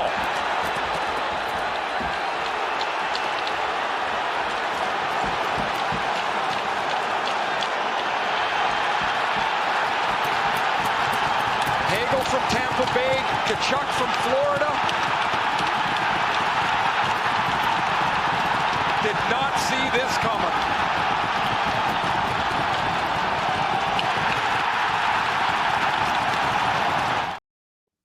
Wow, does it get any better than that? I thought that was Nix and Virgil. But look, I have one question. I'm not a hockey fan, I'll admit, but the referees like what took a minute before they say, Okay. you I stop. play. What's that? What is that? I play in hockey since I'm 15 years old. Perfect timing. And I still to play have in the Knicks beer here, by the league. way. We don't fight. Here's the thinking. There used to be one referee. Now there's two. There's two linesmen. Each linesman knows before, if there's a fight, you got blue, I got red. And they wait till the both can get in there equally. Because if one linesman gets in there and holds one guy, the other guy's got an advantage. The other thing is too, although lately, traditionally, it's hard to get hurt in a hockey fight. For one reason, you can't plant your feet. You're on damn ice skates. Now, are there ways to mitigate and minimize that? Yeah, if you're up against the board, you can put your skate against the board. This is why you see them grab the jersey over here, right? So they got this guy, and they kind of got him. They want to get his swinging arm, and then they got their free arm. But have I seen guys go down? Oh yeah, I mean, there's but more often than not, I mean that fight right there, nobody got hurt. Yeah, one guy went down, but the linesmen will get in when they could get in there at the same time. Hockey fans. Is there a timing involved? They I feel like they timing, got in. right? They got in when the guys were on the ice. So when it becomes dangerous. So does that answer the question? was that the question?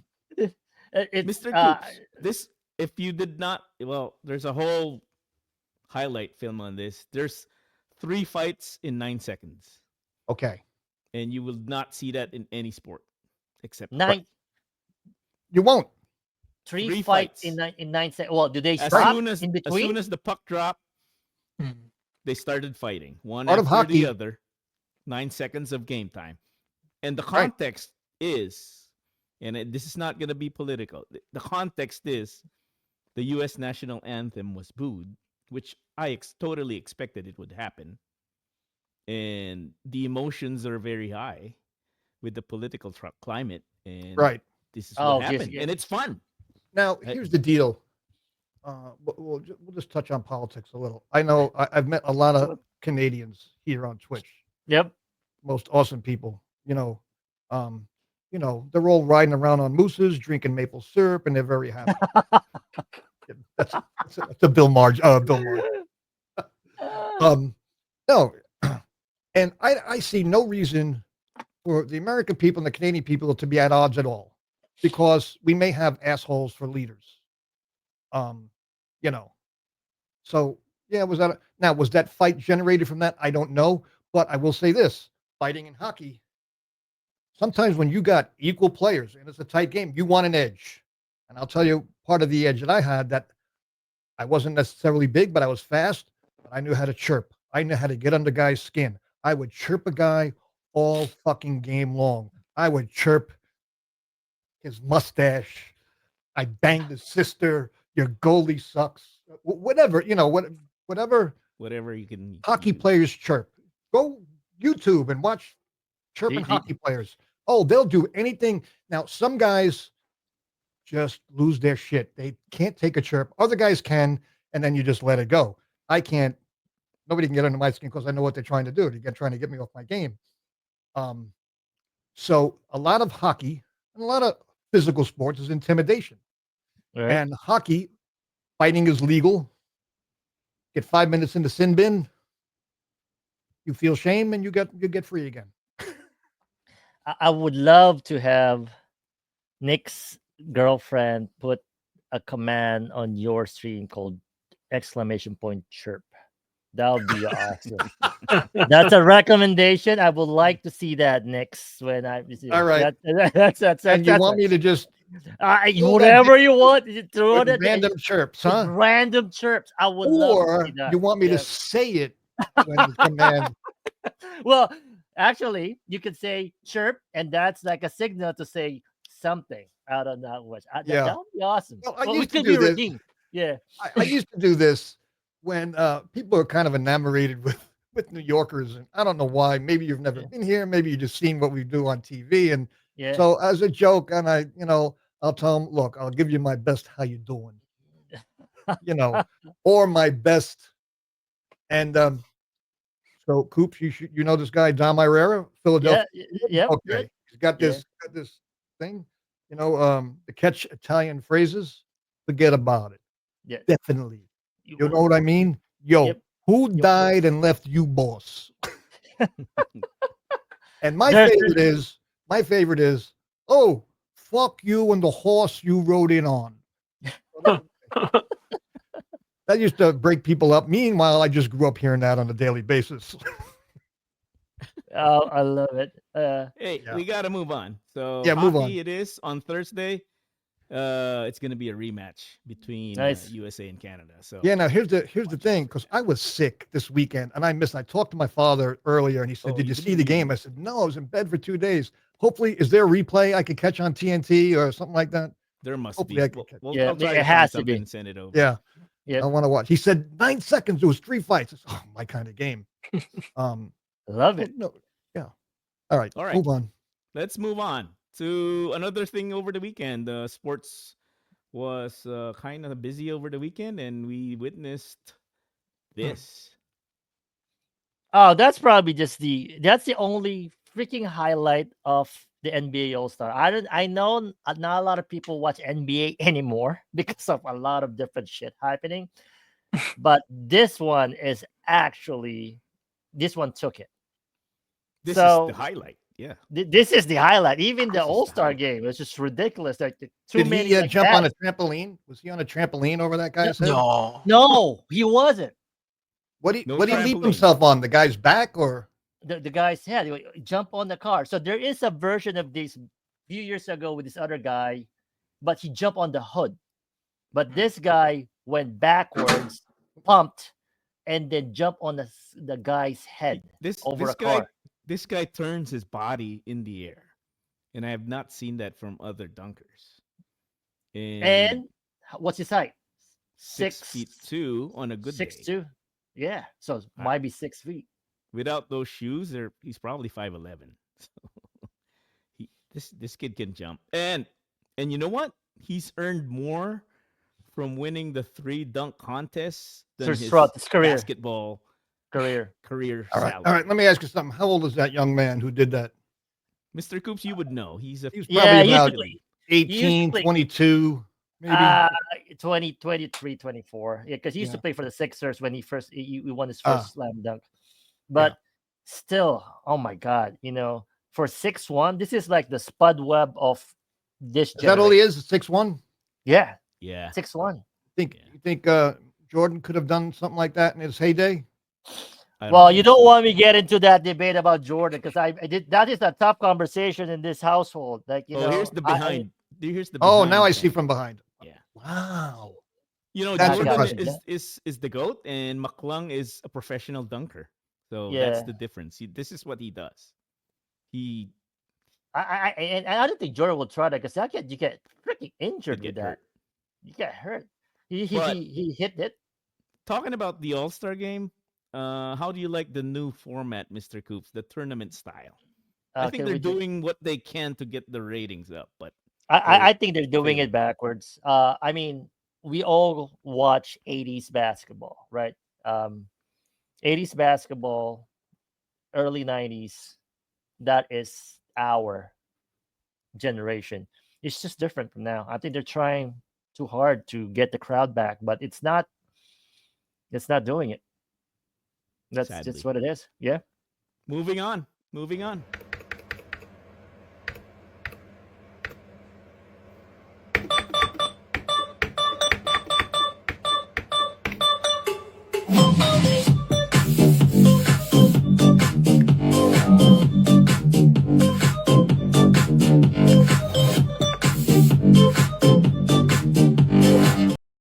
Is this real? Was that real?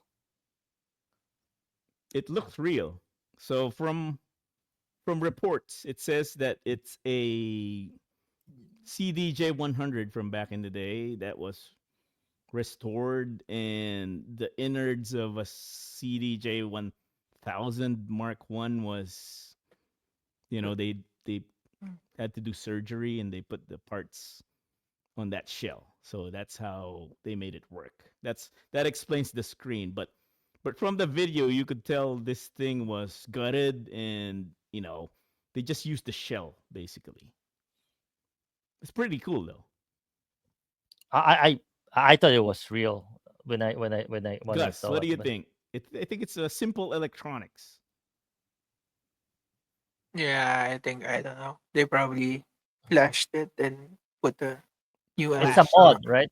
There you go. Yeah. For the engineers and the tech guys. Well, Flash.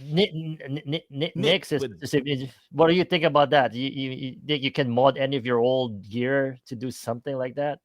What's the point? No, I'm serious. I'm not clout. being. What's it's the just point? for clout. For Yeah. Oh, if social I want media. to, no, I'd rather do something like current stuff to be relevant. Yeah. It's like modding an old program. One of the first AI programs that I used. I just did a little research and it was Eliza. I heard about Eliza. Yep. Eliza. Yeah. And they're talking about redo. Like, why? There's plenty of other stuff that surpasses the hell out of it. Yeah. Yeah, It- just it's- leave it the way. Just leave it the way it is. Leave it. Piece of nostalgia. The buttons Yeah. even, there's a lag with the buttons, so you won't be able to use Yeah. that, properly. So It's like programming COBOL to do AI. You guys have. You've done COBOL. I did COBOL. That's how. I also. COBOL kick CICS. With JCL. Yes. Yep. I'm not. Fortran. Fortran. So that's how dated we are. So if whoever knows Right. about COBOL, like it's a programming language. What was the other or it- one? RPG. Well, Report RPG is a generator? little bit, yeah, because It's just reports, right? So It's old mainframe stuff. dumb terminals, mainframe. Right, stuff. dumb terminal mainframe stuff. Yeah. Wait, it's just Gus. You had not done COBOL. It's just the two of us next year. You're programming COBOL. No, I only did a few. Well, COBOL was basically batch COBOL programming. It program, wasn't really yeah. real time. It was just batch. Yeah. Like if you wanted to run payroll, right? You'd run it once a week, right? It was a batch processing program. You'd be surprised with the one that I did for real time No, in COBOL. yeah, it Next- evolved, but it was like trying to do trying to make a relational database out of, Lotus Notes. So It's now the- you're talking about Lotus You know. Notes. I coded Lotus Notes too, but Yeah. you have to look at COBOL. Just sticking to that. Bank still runs it, right? Because it's the most stable, right? If you talk about batch jobs, so a airlines, lot of banks. data. airlines and Yeah. banks, they still have it. Right, They yeah. people are saying they get rid of it. They still get rid of it. It's But just no, that very the stable. data process is faster. I don't know about the DMV in your state. In my state, I have an apostrophe in my name. There's no apostrophe in my name because COBOL will not accept it. They're still using COBOL at the DMV in New York State. Yeah, and you can't get past line 40. What was that line that you can't get past? It's a header. Oh. Line 7, line 12, or column Something 12. It's funny that people here know COBOL just chatted like Virgil said Y2K. That was actually the Dumbest thing that we ever did. yes, I will say the dumbest. Waste of I would- money, huh? I was working World. for IBM Yeah. at Y2K, and I had to At be on that time. call. Wow. And as we know, nothing happened. Yeah, that is the freaking dumbest thing and the most boring job. I remember my first job was programming Y2K. It's like if you Changing go it to to 4 Y2K, characters. what we're doing as a Y2K programmer is we're changing MMDDYY to MMDDYYYY. So fucking stupid. Like I went to school and that's my job. And I remember that it's I do love you talk about JC. I do love reading dump codes. So that's for me. It's more interesting. But So I never Yeah. got into developing, but being that I went to systems side, I got turned on more by scripting, right? VB script back in the day, and now Yep. PowerShell. I love PowerShell. I can do a ton of shit with PowerShell. As far as Active Directory, it's going way over everybody's head, but yep. We are all geek here. I mean, we I don't can want- talk. Active I Directory. don't want. I We want. I need don't an want. I don't want to. episode for this. Yeah, I don't want to bore everybody on that one. All right, what's the next one? Yeah, but we're on track to finish all my topics. Next one is a guy who bought a TV on Facebook Marketplace and ended up with this. I'm looking at it turned on, it's the fucking Popeyes menu. Julian, it's not fucking funny.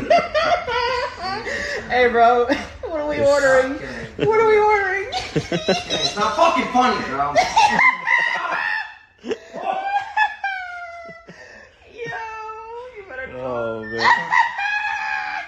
better get your money back. Hey, bro, let's get the signature chicken, bro. Let's get the signature chicken 2-piece combo, you know? So wait, so those are the menu on Popeyes that we bought? Yeah. They were probably He on a bought stick. display from the restaurant. Probably on a Yeah. stick. Yeah. But Oops, did you get the 2 flyers I sent you? oh yes. We'll talk about that. Oh yeah. If you Yeah, could exactly. upload that, well, we talk about the Popeyes. Imagine if you bought a screen.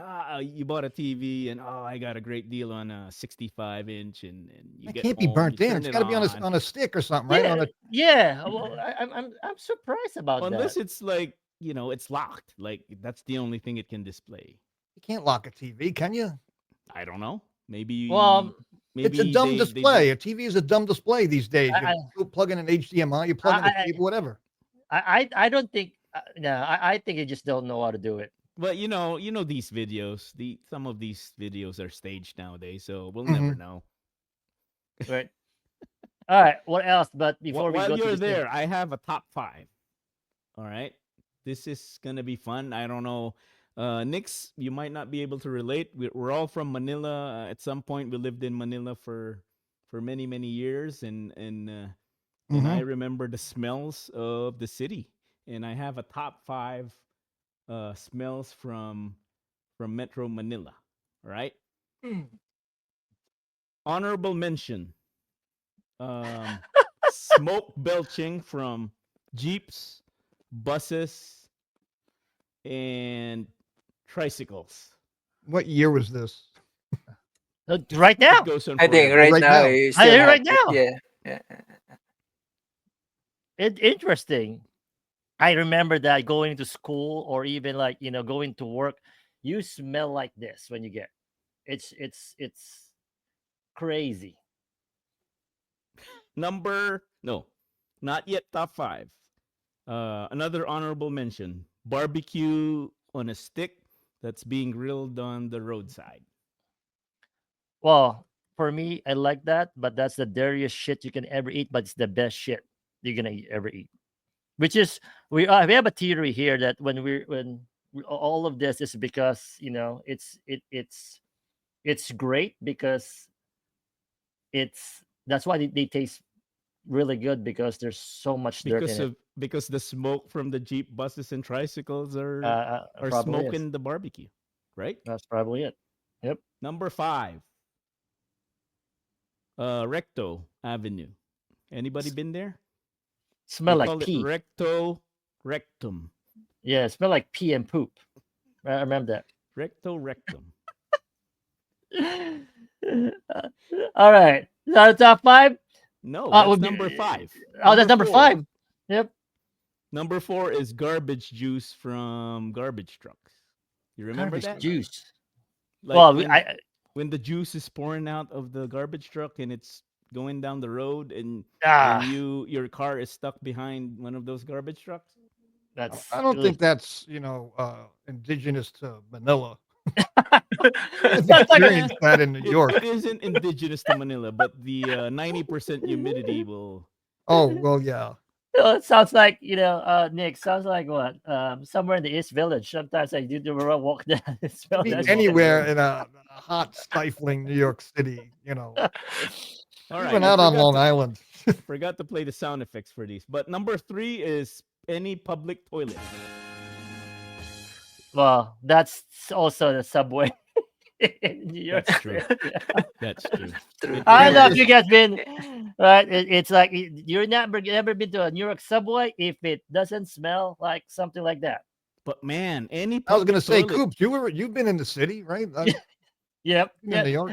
And that's an experience. I have to tell you, you have to experience it. It's not freaking like down then- midtown. But then again, But- the humidity What surprised the you the heat- most? and the lack of flushing facilities in Manila makes it much worse. I guess So it's what just surprised you the most about New York, and what surprised you the least? well, my son lives in New York for a few years, and we've been there almost every month or twice a month. I don't think anything surprised me in New York anymore. It's like you thought that you have seen something, all of it. No, that's not true. Like holy shit, Only Right. in New York. only in New York. There's these great That's true, right? YouTube videos only in New Yeah, York, and even yeah. I'm like, what? One thing Just One thing I go ahead. noticed though, because I've been there every single decade of my life almost, starting from the '80s when it was more, you know, Rough. the rough. That's the Yeah, word. And until yeah. now, there's so much evolution and it's so much better now. So In that's a one lot of thing ways, about it. yes. In some ways, no. Right. But I think for the general good, and 9/11 had something to do with that. That hit Mm. a Mhm. lot of New Yorkers really hard. I mean, even if you didn't live in Manhattan or within the city limits, if you lived outside the city limits, I mean, I've known people. How do I get into it? But it it made New York a little bit nicer to each other. Took a little bit of the bite out of a New Yorker. Mm. Um, but I don't know if you remember time. Well, you look at videos of Times Square in the '70s and '80s. Yeah. It was, Exactly. it was, Yeah. triple X theater, Right. Yeah. heaven. And I won't mention the mayor's name because I don't like him, but he got rid of all that stuff. And it's like Disney now, and that's a good thing in one aspect where, a lot of tourists and people could bring their families and not feel so intimidated. But it's still taking some of the The bite the out of bite, the Yeah. New bite. Yep. Yorker, I think. From one circus to another, it's just change. Yeah. All right. Number 2, freshly baked bread or pan de sal combined with the smell of the canal. I thought we're talking about New York here. I mean, all top 5 right now you can see in New York. Well, it's probably worse to smell in Manila, but yeah, that's true also Yeah, in well, these are the things I remember. yeah, Remember when yeah, there's a Oh, Groove Sector, bakery and White Castle for the win. yeah. It's just but you miss that though sometimes. If you grew up in a city, like that's the thing that you miss, right? Whether that's why it maybe I made this list because I miss. yeah, you miss it. I mean, next you miss the city. I know you're out in the city, right? But that's what makes it unique. Yeah, that's what you grew up in, right? Yeah, and up until the pandemic, I commuted in. Now I grew up, and I was born in Brooklyn. I spent a lot of time in the city after that. Even after my parents moved out to Long Island, I grew up. I went to high school in Long Island, but spent a lot of time in the city, and spent most of my life in Long Island. Did all my DJing in Long Island, and Brooklyn and Queens.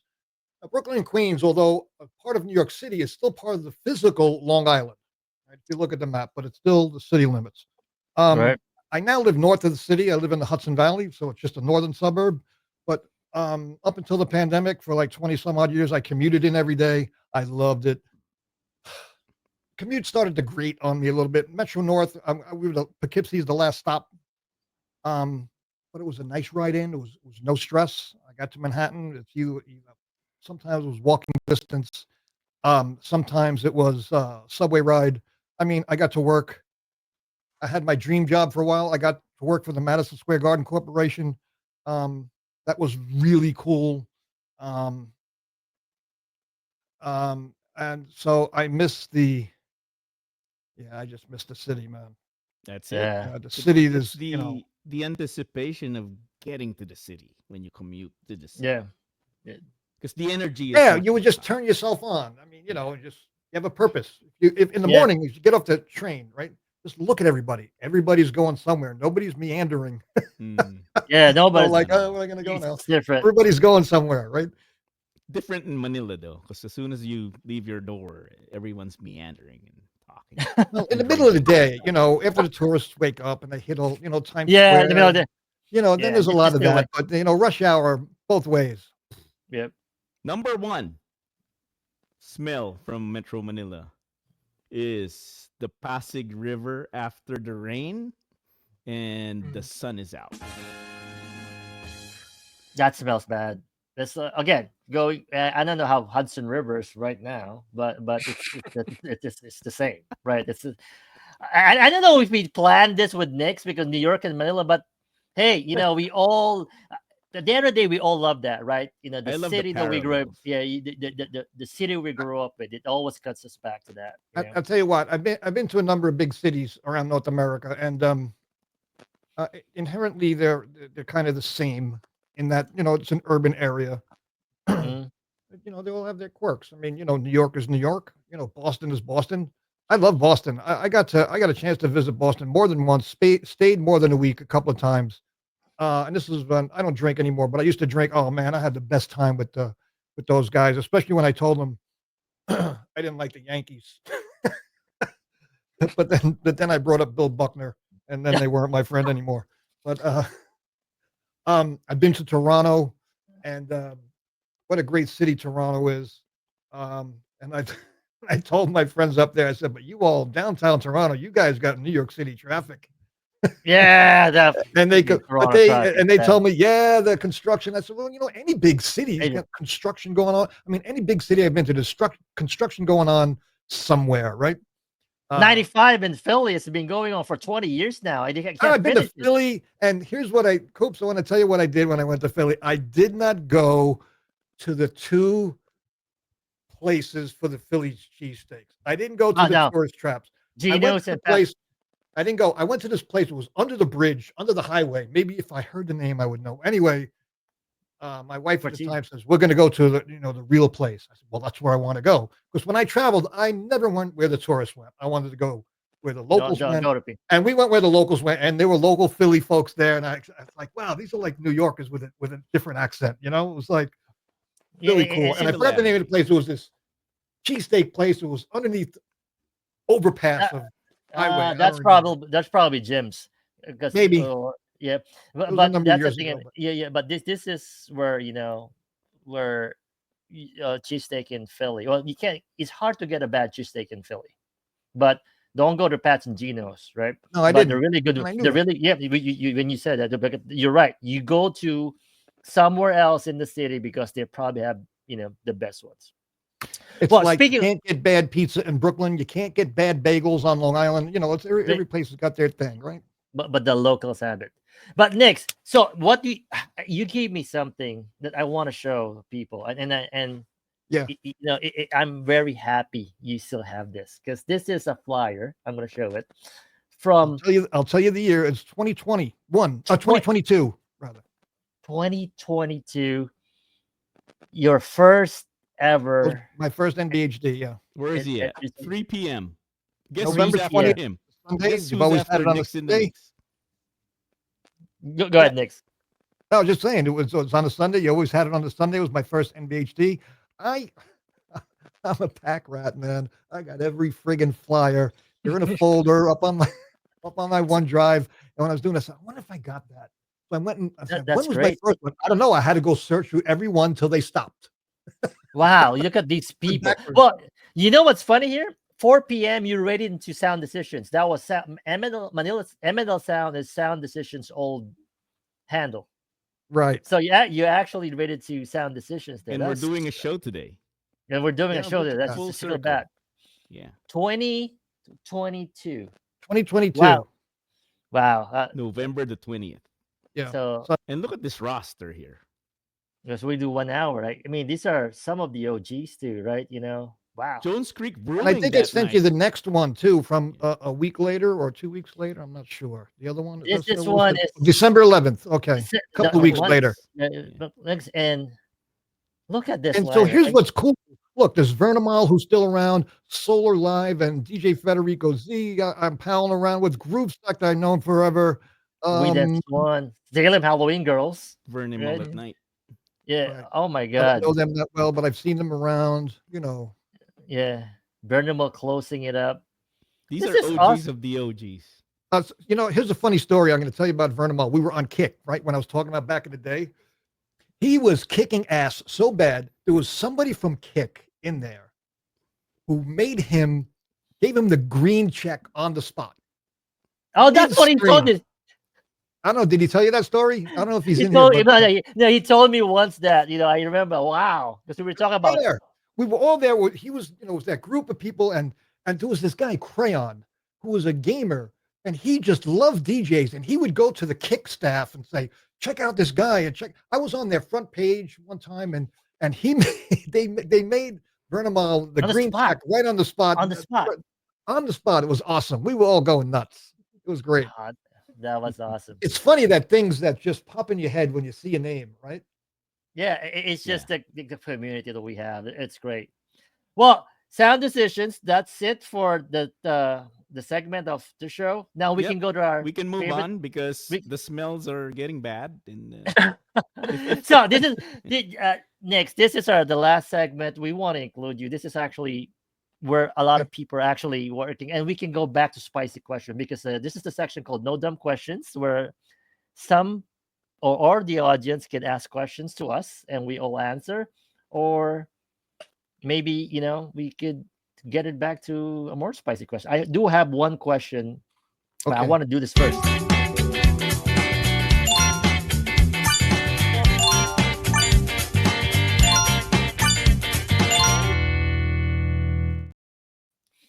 All right. So, for me, before people put their question, I'm gonna put something in the chat that I want our host, Nix first, the guest, to answer first.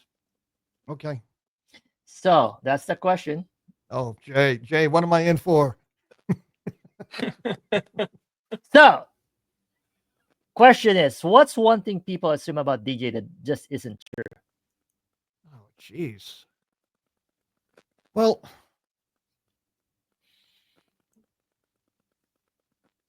all right. It depends what kind of. So let's talk about the general DJs at large. That we make a boatload of cash. Not true. Now, I make some good money on gigs, but I mean, you've heard the stories. These guys being on stage in Europe for 10 grand, 100 grand, Ibiza, 200 grand. That's the percentage is what? 0.001. By and large, DJs are doing it for the love of what they do. And I see a lot of DJs in the chat here that I know love DJing, and they ain't not their main job. This has always been a side hustle for me. Been a side hustle for me since day one.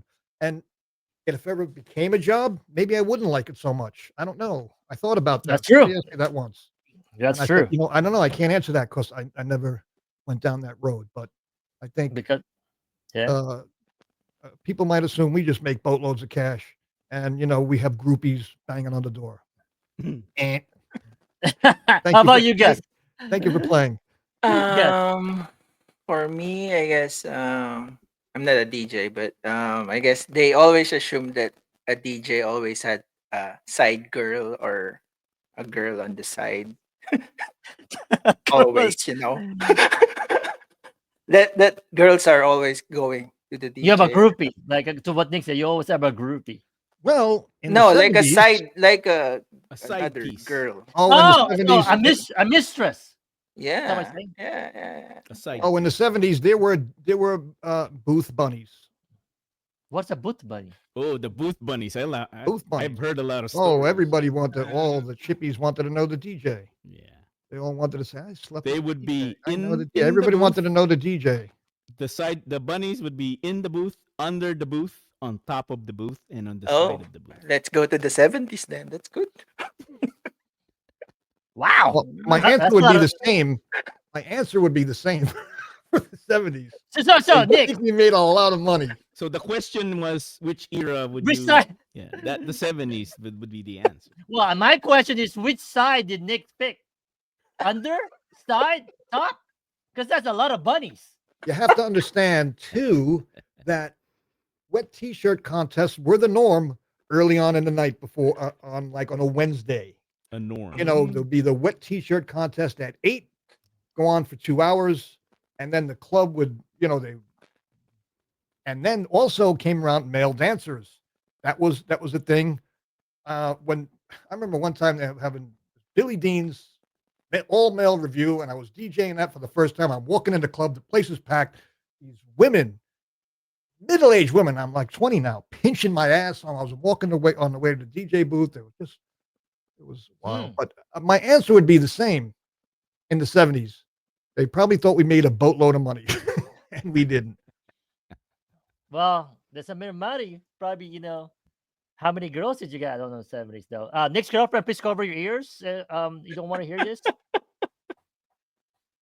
You don't have to answer that. I'm not. All right. Okay. DJ Pat, what's one thing? You're What's asking me. your, yeah. I don't know.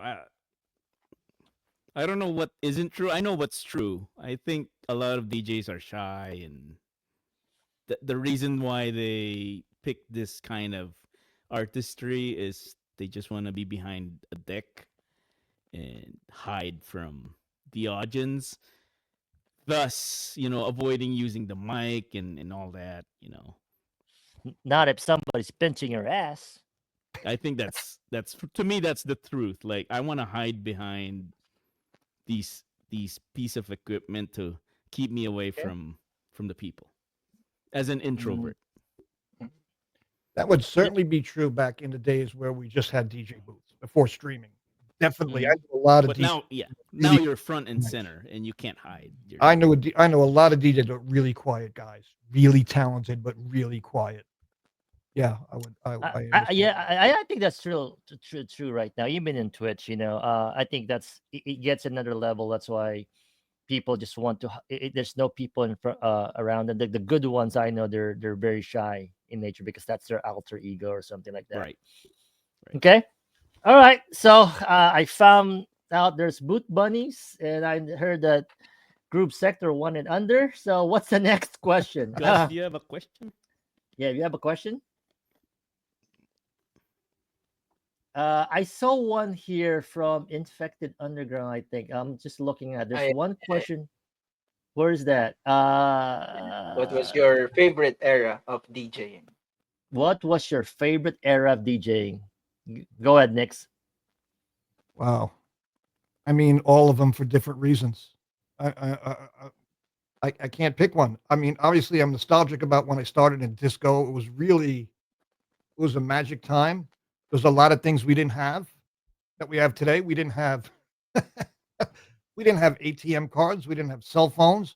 You got paid, right? You got paid on a Friday. You had to go to the bank and make sure you had enough cash for the weekend because the banks were closed. The gas stations were closed. You had to make sure you had enough money for gas.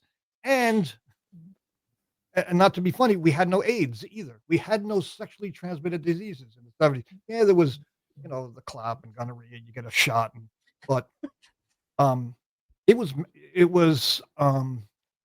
the big joke is in the 70s, safe sex was not falling out of the bed and breaking your arm. Yeah, nothing antibiotics can do that. That's fine. So I mean, the 70s were great. The disco was great. I mean, how many people remember their 20s fondly? I mean, I do. It was a great time, music wise, party time. I didn't have a lot of cares, so. And then, if you go through the genre house music, I mean, that's just like, this is something new. Something new is always exciting, especially something new that was hot and popular. Right. And with, and then now with electronic stuff, I think it's really great. I get to do more stuff. I mean, people ask me, what's the biggest innovation on the thing? I say the loop button. Because, on a record, we had a break in the record, right? Where we mixed in and mixed out. And the conversation between DJs all the time was, damn, I wish this break was longer. So you could elongate the mix. Now we just hit a damn button to elongate that break. So, yeah, I can say though, Nix, you got the So- gears that you have. It's so great. yeah, I mean, a lot of eras, have their, pluses. I mean, it's hard to pick one. It really is hard to pick one. They all have their special time, Okay, how about you, Gus? What's your era? Era? I don't know. I guess 2000. Okay, so that's when you started, Yeah. DJ Pat. I like Nick's answer because every decade offered something, I think. But if I had to pick one, I'd go with the early 90s. Was that your Again, first era into music?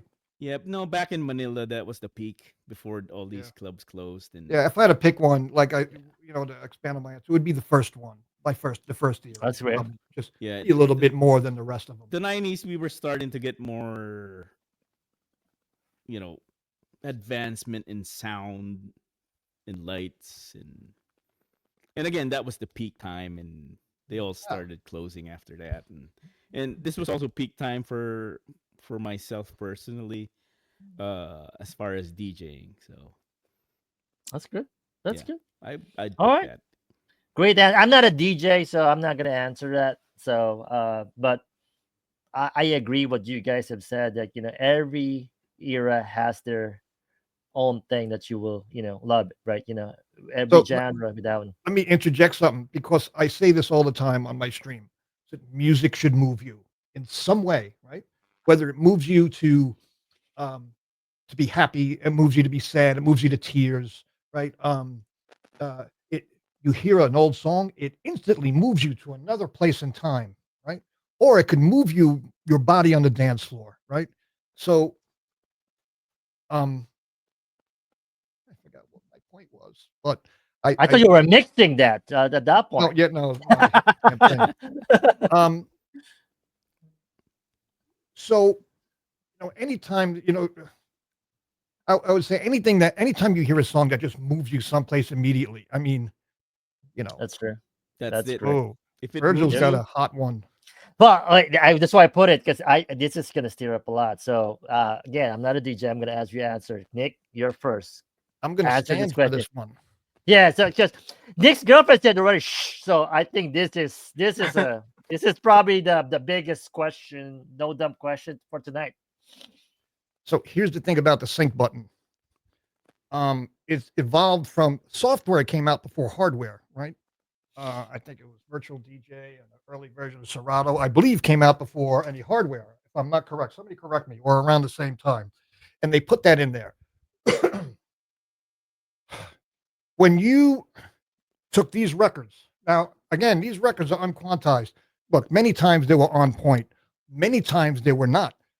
So I'm looking at this here. Paul Abdul, Forever Your Girl. I think it's about 124 beats a minute. And the beats per minute changed like 5 times in the record, which is not a big deal until you go to mix out of it. Okay. Now, if I had a tool to do that would be great.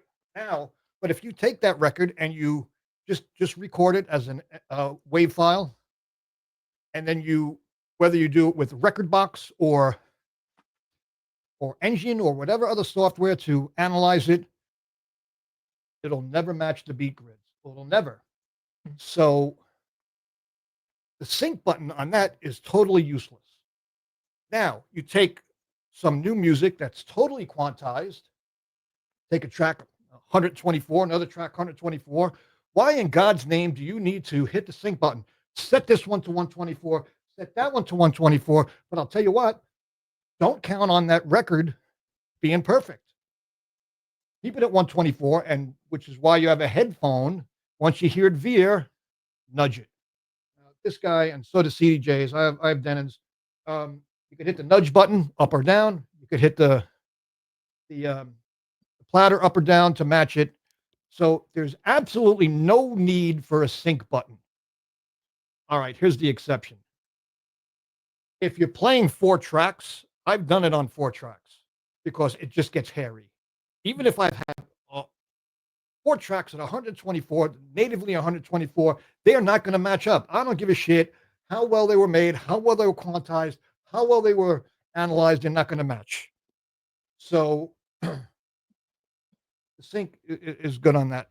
But there's no, I watched someone the other day. I watched this girl who spent way more money on her video gear than her audio gear, which tells me what is more important.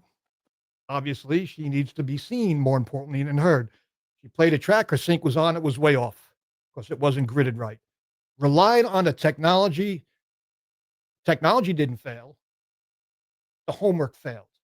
If you did your homework and listened to every track before you put it in your bin or playlist, you would know whether that track was fucked or not. And you would either fix it or do something, or not go in blind or play dumb like that woman in that big festival, was it last year, that big to do, and Yep. and you're making that kind of money on that kind of stage. People wanted to cut her some slack. Absolutely no slack. You're getting tens of thousands of dollars. You're relying on a fucking sync button. Get lost. That's my point on the sync. Now, sync buttons do, but there's no need for it. There's absolutely no need for it. You gotta let us know who this girl is with the video equipment. Offline. Offline. We're gonna talk about this after the show. I mean, I'm not. I need to know all of this. The Nick. video But- equipment. So, this is another thing that I mentioned earlier about someone who's new, who puts, I'm a new DJ. Great. Nothing wrong with that.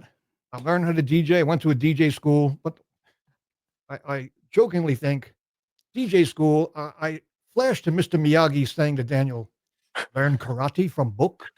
What? Track one, track off. No, Track learn one. karate from book. Look at learning DJ from school. Yeah. It doesn't compute. But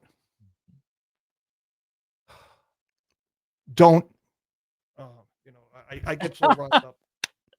I have Well- to answer. I have to answer. Yeah, all go right? ahead, go ahead. Because I'm gonna come here with the newer age. I learned mixing with vinyl, so I know how to use my ear, right? But to make it quicker, let's say I put this track on a 1-beat loop. The second track will be on its climax on an 8-bar, and they're played together. And I want to create a climax, so they're both synced, and my master tempo is off, and I will speed up the pitch it to 100%, so it makes there's a crescendo right together, Mhm. which is. You can do it without sync button, but I use Listen, that's a mixing trick. That is not relying on sync for the sake of mixing two Right, tracks. right. That's So, a different story. For Now, to have me, I used it? I've played some sets where you hit the track on beat to start Yeah. the next one. I'm thinking, what planet am I from? I'm missing every one. So I hit the sync button, hit the start, turn the sync button off, okay, just so to start it that way. exactly. I mean, I've what- done that because it was like the worst. I can't. It's like I couldn't hit a lob softball that night. You follow me? So, yeah, so I've so, used yeah, it for so, that. so everybody understands. It's a tool, Not a like crutch. it's like a photographer's tool. A histogram on the viewfinder will tell us if we're on the right exposure. From the music side, I want to do this trick, like you said, the mixing trick. And you tell me if I am a real DJ or not for using that sync button to get to that climax of the song before I drop my third. If I track. heard that, let me ask you something. Did you think that was really a kick-ass thing that you did? I No, do it seriously. because I want to, like you said, I we talked probably about would it. too. No, We the talked point is, about I it an probably hour would ago, too. that And I we wouldn't even wanted question. to edit our own music to our own liking, right? You said that. You mentioned that an hour ago. And Yeah. that is my way of creating something different with the tracks that I have. Well, there's a reason why. Yes, again, it's not a crutch, because here's the scenario: you play your first track, it's 124 beats a minute. Say we're playing some melodic prog, we get the next track, we hit the sync button. Who knows what native BPM it is? It's going to roll at 124. You're going to put on next one. Is your whole set going to be 124 beats a minute? How fucking boring is that? No, it shouldn't be, right? Right. So that's where it's not a tool, it's a crutch. It is a It's crutch. lazy. So I'll just use it like again, I'm going to compare it to the modern cameras where I can just stay on 2.8, aperture and Virgil P would mode. know this. P And mode. I'll let the camera decide. I'm not saying it's a forbidden button. Yeah. It isn't. Absolutely not. It has its purposes and scenarios. One that you just mentioned is one of them. But to ride that fucker for 2 hours straight, sorry. It's not. It's different. You might as well play your Spotify then. Exactly it. Your human Spotify list. And that's where AI will put that DJ out of business. Algorithm has great AI. Yeah. That company. Yeah. Let me see AI. Let me see algorithm take a couple of classic disco tracks, unquantized, and make them work. We'll see who Yeah, the real DJ is and see who the AI is, right? All To my point, right. to my point, just learn it, use your ear, Learn it. Don't And rely then- on it. and then apply your technical stuff after. Don't Use rely on this it. technology. That would be my. Yeah. Okay. All right. So I love this show when it goes this far. I mean, but I have to cut it short. Is it our longest episode? Yeah, just one of the logs. I love it. We can. I mean, all Oh, of our it's good episode. We can go 3 hours, right? But I just need to keep it up. All the hot takes, the spicy question answer, and I told you, Nick, we can go far, but I would love to have you back for some more of this take. We talk We about barely Twitch. scratched the surface. Yeah, I we think. barely scratched surface of some of it. Would Yeah. love to continue this. But before we go to this another hour-long rabbit hole about things, I want to thank you for giving us an honor for having you in the guys Oh, next well, door. look, I am honored to be asked. And, first of all, I've DJ'd 47 years. I'm on Twitch almost 5 years. Those two alone, how could you cover in 2 hours? So I'll Yep. be happy to come back another time and talk about whatever you want to talk about, and give my opinion, and again, I want the people listening out there, because you don't agree or do with my opinions, I'm not thinking you're wrong. I just want to make that clear. With the exception of a few things like don't ride the sync button for 2 hours. So But this is that what would be our show my parting. Yeah. Well, thank you. I mean, that's the reason why you're a guest on the show, because we want to share that, not because you said you're not a hater. It's just being real. And you told, I think Grace told me on one chat. I said, get ready for raw raw truth. We said, oh shoot, I'm ready. That's what I'm expecting, and that's Well, what let you me gave us. let me Thank you just so much. finish with one sentence. I'd rather get in trouble for saying what I believe is the truth than get in trouble for telling a lie. Amen. And that's That's how, I mean, look, I'm not right on everything. I have a lot of friggin' experience. I've seen a lot of things. I've seen a lot of what works. I've seen a lot of what don't work. And I have not a clue on a lot of other things as well. So, Thank you. just Thank you end so it. much. Oh, Yeah, thank you guys. no, You guys your are insight. awesome. Yeah, your experience, your energy, exactly what make this community special and what makes this show special. We want to say that to and if you guys want to join or guest on our show, we will love to have you. But before we wrap up, Nix, tell the people where they can find you. What's next for DJ Nix in the Mix, and any Okay. other last few words for the crew. All right. So you can find me on Twitch. There's my link. I stream every Monday. Me and Mr. DJ Kenny, we do Club Progressive Underground. We have a lot of different DJs. Listen, I want you to know I cut my set short tonight to be with you guys. Thank you. That's how much I really wow. appreciate you asking me. Thank you so much. And it's still going on now. I also want to say I get this from a lot of new DJs. Like, what advice would you give new DJs? First of all, I would not give new DJs any kind of advice on, tricks or tips or this and that. I would say, number one, take care of your ears. I would definitely say that. Take care of your ears. Thank you. Thank Yeah, you. that's a And good tip. I also would say, make your own way. Be yourself. Create your own style. There's a good joke that says, be yourself. Everybody else is taken. So be yourself. Create your own style. Invent stuff. The other thing, too, as far as gear, especially new DJs, even veteran DJs, if you have gear, whether you use that button or not, know what it does. You should know what every button and knob and fader on all of your gear does, whether you make use of it or not. That's what and somebody said, in fact, be authentic.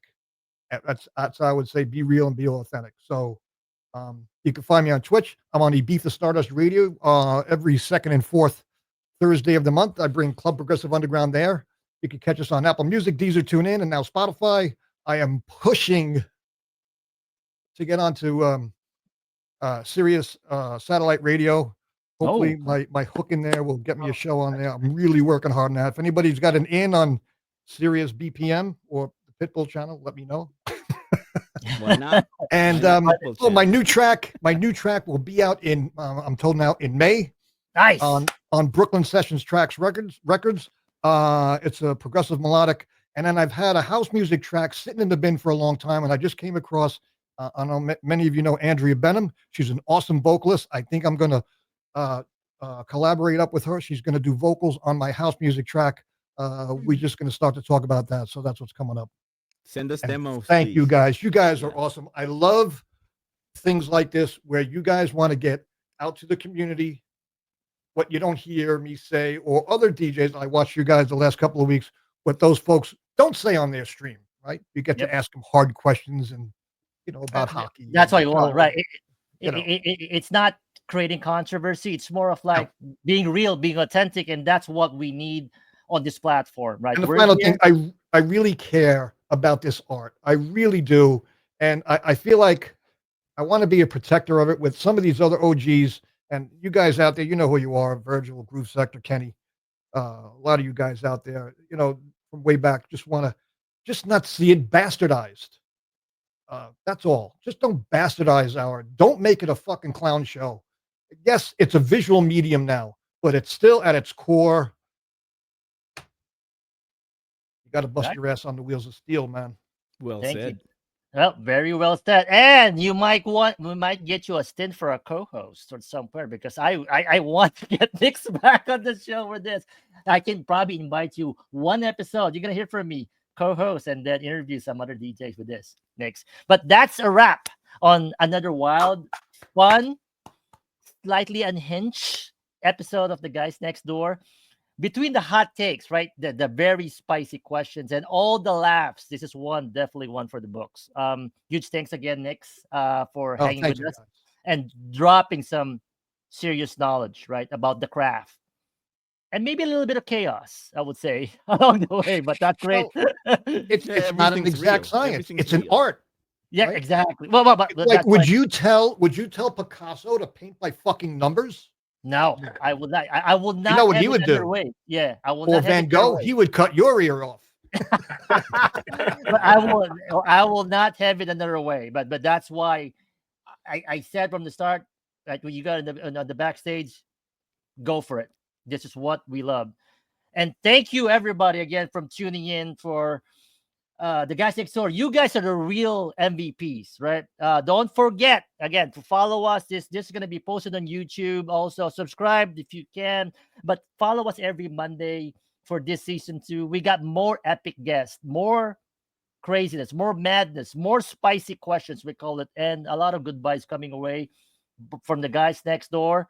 Until next time, thank you guys. Thank awesome, and we'll see you back next week, Monday. Thank you so much. Good Q night. and the run. Thank you. Thank you. Thanks, Nick.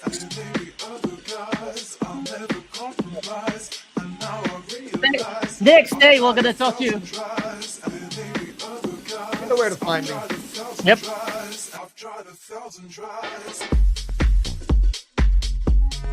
Who we rate? Who do you have, Boy G?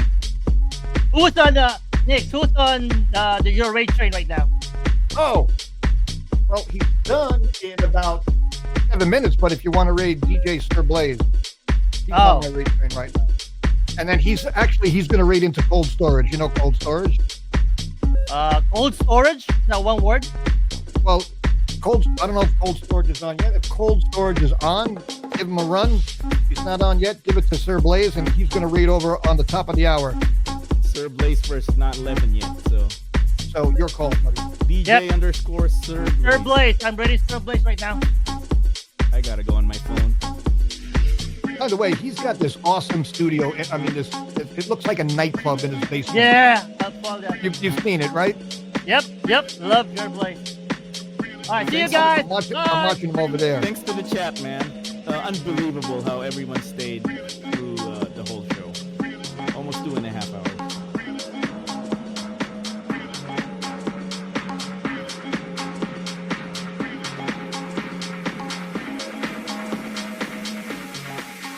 Yo, I've tried 1,000